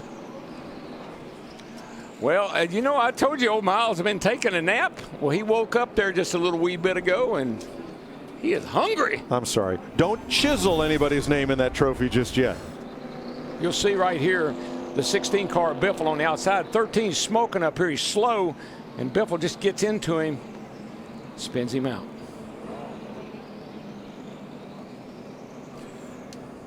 And then Mike, this will be the first green-white checkered that we have had here in a spring race in a long time. We've not had one at all in the last 10 spring races. But doesn't it make you sick to run all day long? I mean, here you are with 5 or 6 laps to go, and then you have all this trouble, and you end up like you'd never even been here. Well, all Mears was trying to get to do was get to the finish. So was Austin Dillon down on the apron. Kurt Busch ran a couple laps down on the apron. I think he was actually trying to get up out of the way. The 13 was. He was smoking. I don't know what his problem was, but then Biffle just came in there. But how many times, Darrell, do we see a lap car trying to get out of the way, puts himself right in harm's way? Yeah, I mean, Casey Mears, he didn't have any options. There was traffic below him. He was just trying to move up the hill out of the way, and it didn't work. Miles claims another victim. He has this ferocious appetite. Boyer's on pit road along with Almirola.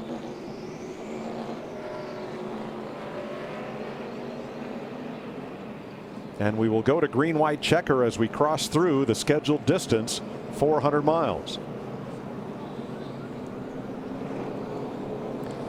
If you think this is exciting, Saturday, our coverage of the 2015 FIFA Women's World Cup begins when China takes on the host country Canada. And on Monday, don't miss Team USA's first game as they battle Australia on Fox Sports 1. Plus games all weekend long on Fox, Fox Sports 1, Fox Sports 2, and it's all streaming live on Fox Sports Go. All right, Larry Mack, 48 got no tires, 5 and 15, or the 78 got 2 tires. 48 will take the outside, 5 will take the inside. What do you think is going to happen? Yeah, I just don't know if you're going to be able to beat that 48 car right now, especially with him taking the outside and thinking that we only have 2 laps to go if we do indeed get it done in one green, white checkered. But starting on the outside is going to be the way to go. You know, Martin Truex has led all these laps in all these races. He's been a contender every single week lately. You know, he's Mr. Win One Soon. Yeah. But Kasey Kahne, we've not talked a lot about this season. Haven't. He's kind of been lagging behind the other Hendrick Motorsports cars. I don't think there's anybody up near the front that needs a breakthrough win at this point in the season more than Kasey Kahne. I'll tell you what, when I thought that green flag was coming out, I would be on my way and take my chances. Johnson push has the won. envelope. Harvick has won. I would push it. Cole Pearn, look at him, calm, cool. We got this. So of the front 5, 2 have won, 3 have not. Cole says we've only been here 12 times this year. We're okay. And Kasey Kahne, you talk about a late bloomer today. He's only been in the top 5 for 23 laps out of 400 today. Well, it's really gonna come down to this restart. If Jimmie Johnson nails it, gets the lead, going to be pretty hard to pass him. If Kasey Kahne can out drag him into the first turn, that's teammates. 5 and a 48 are teammates. Wait a minute, weren't you the one who told me there's no teammates this late in the race? Isn't, but didn't you say that about yesterday? Well, it's just like what happened yesterday, and the same thing can happen today. Right. You know, Jimmy he wants to be the 10-time winner here. Kasey Kahne says, dude, I need a win. This restart is Kasey Kahne's best opportunity to win all season. Agree. Got to make the most of it right here. Agree, and of course, you know, our buddy 78, Martin Truex Jr., he's sitting there saying, y'all go ahead and hammer on each other. I'll slip right on by on the inside. Now, he will likely be behind Kahne as Johnson chooses the outside. These 2 teammates on the front row, if they don't get it sorted out, I love Martin Truex Jr. I think he could jump up there and get him some. We know how important the bottom line is in 3 and 4. On the start, they can go high and get some time, but you need to be low in 3 and 4. That's where Martin is. Watch Martin Truex. He'll lag back just a little bit. He'll try to get a nice start and be able to get underneath of the inside car going into turn 1. Who do you like, Larry? Well, I like Jimmie Johnson. I just think starting on the outside. But one thing I do want to point out about Johnson and Harvick, they don't need more than about 1 green, white checkered. They're getting awfully close on fuel here with us going into overtime. Fellas, Kasey Kahne is more overdue than yesterday's train. Get out of the way. Watch that 78. He's going to lag back just a little wee bit, and he's going to try to time this restart where he can get under the 5 going into turn 1, shove him up into the 48, and away he goes. It's starting to look like checkers or wreckers. 2 laps to go. Green flag. Oh, the 5 didn't get going real good.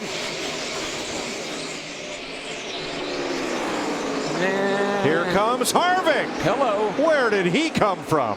Yeah, just when you thought he was out of it, but how about Kyle Larson in that 42? He moves up to 3rd. I'm not counting. You know what? I'm going to quit counting anybody out of this thing. It's not over yet, even though we're coming to the white flag.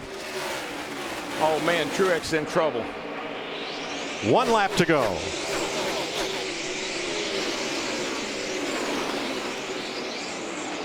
Side by side for 4th. Truex fades to 7th. Menard's right there. Kahne back there with him. 3-car breakaway. 3 wide into turn 3.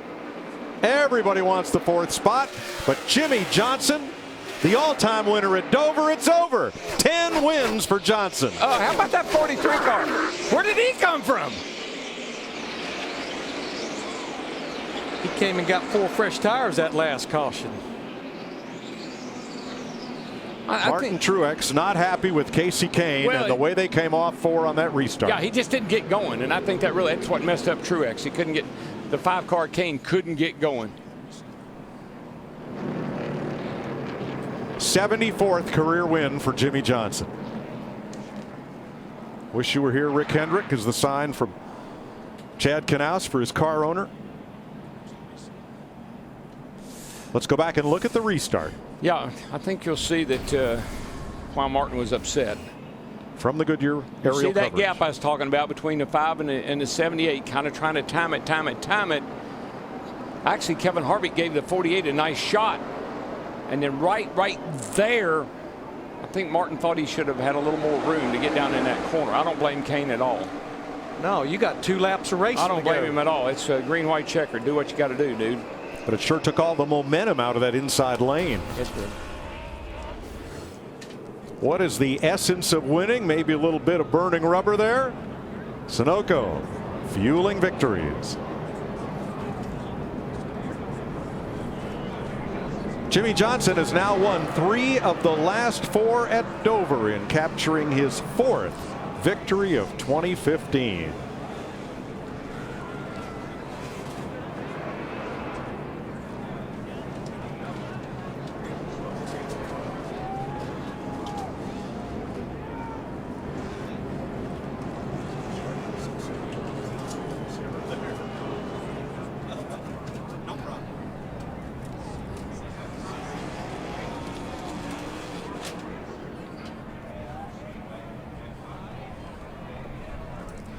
Thanks, fellas. Jimmie Johnson burning down the house. Has to get down on that asphalt there to make that smoke, because he doesn't make the good smoke up there on the concrete. 4th win of the season, leads all drivers. That's his 11th year with at least 4 victories, and he is within 2 races of tying Dale Earnhardt for 7th on the all-time list. Well, he drove his guts out, but I've got to tip my hat to Chad Knaus, because you know what? He rolled the dice and kept him out there. He did that same thing in Kansas, and I said, ain't no way. Matt? Trying to put a smile on it. 3rd straight race, this car and you have led the most laps, but how did the 5's hiccup on the restart affect the rest of your run? Well, it wasn't so much as hiccup, just, I was inside him. And he run me down on the apron, so I either had to let off or wreck all of us. So I decided to let off. But end of the race, that's guys are running hard as we were supposed to do. So we had a good car today, but it was never right. We were never right yesterday all through practice, and made some changes today and made some gains on it, but never really got it where we needed it. Clean air was huge. When we were out front, we were okay. Just never turned good enough all day long, and it just eventually caught up to us. His 11th single-digit finish in 2015, Mike. 2nd in points, great season for Martin Truex, everything but a W. Well, Jimmie Johnson has taken all the rubber off his Goodyear tires and shared it with the crowd. He's going to limp on back to victory circle. And he's going to limp there to Sunoco Victory Lane here at Dover. Let's get downstairs to Chris and Michael. Well, Jimmie Johnson only led once, and for the final 23 laps, a green-white checker overtime victory. Only one other time in his amazing career with 6 championships has he hit the 4-win mark at the 13-race mark of the season. Remember, last year he didn't even win until the 12th race, and of course, the time that he did that, he won a championship, one of his 6. That was back in 2007, but this is his house. Jimmie Johnson, in fact, Hendrick Motorsports dominating here, and he came through once again. I love that we played the bickering between Chad and Jimmie before the show started. All the trouble they have, it seems at times, getting on the same page. But today, that was an amazing call that Chad Knaus made. But Jimmie had to trust, he had to believe that he could do it on those old tires. Jimmie did it. 13th time it's been a Johnson-Harvick finish, and the last 8 have gone to Jimmie Johnson. Let's check in with another Hendrick driver, Casey Kane, who's with Chris Neville. And Casey Kane getting his 2nd top 5 of the year. And Casey, what a day for you. You stuck it with it all along, but those final restarts, what happened there with Martin Truex Jr.? Well, I got 2nd on the outside, and then on the inside, I thought I was pretty, they laid back behind me to get a run on me, obviously, and the spotter said I was clear, so I just went to the bottom, getting into 1. I think he was a little upset, gave me a bump after the race, but I just didn't really know what else to do other than go there. The guys on my outside and stuff, but we had a pretty good car. We made good adjustments. The guys did a really nice job. Keith did, and I wanted more. It's cool. Hendrick Motorsports won. We had a nice package, just didn't pull it off. Stuck with it all day. Great finish. Matt? All right, thank you very much. And, circling like a shark when it came time, here comes Jimmie Johnson. Shark Week isn't until next month. In fact, the 40-year anniversary of Jaws. They're re-releasing the film. And there he is in Victory Lane. And let's go down there with Jamie Little. And the first phone call is from the boss man, Mr. H, Rick Hendrick, as Jimmie Johnson climbs from the car. Here you go. Talk to the boss man. I got to celebrate.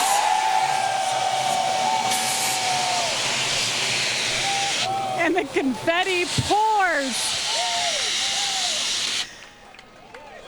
This car is covered. Jimmie, first off, the call to stay out with old tires.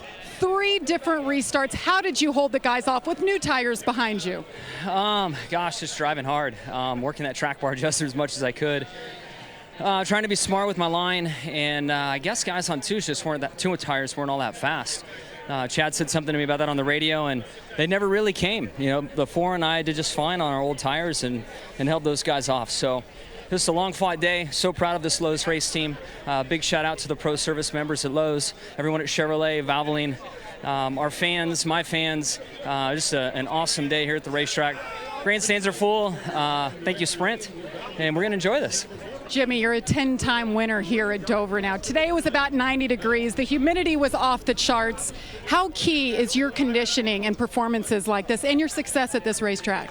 Yeah, it certainly plays a role. I don't doubt that at all. It helps me learn about my hydration and nutrition and getting ready. I mean, I rode 52 yesterday. I'm not sure that was the smartest thing to do, but I know what I'm capable of and felt just fine doing it. So, I've got a great rhythm. I've got great support at home. I want to thank Shani. I wish that she was here, and hi to my little girls sitting on the couch watching. Be there soon, and can't wait to see them. Jimmie Johnson, a 4-time winner this season already. Chris?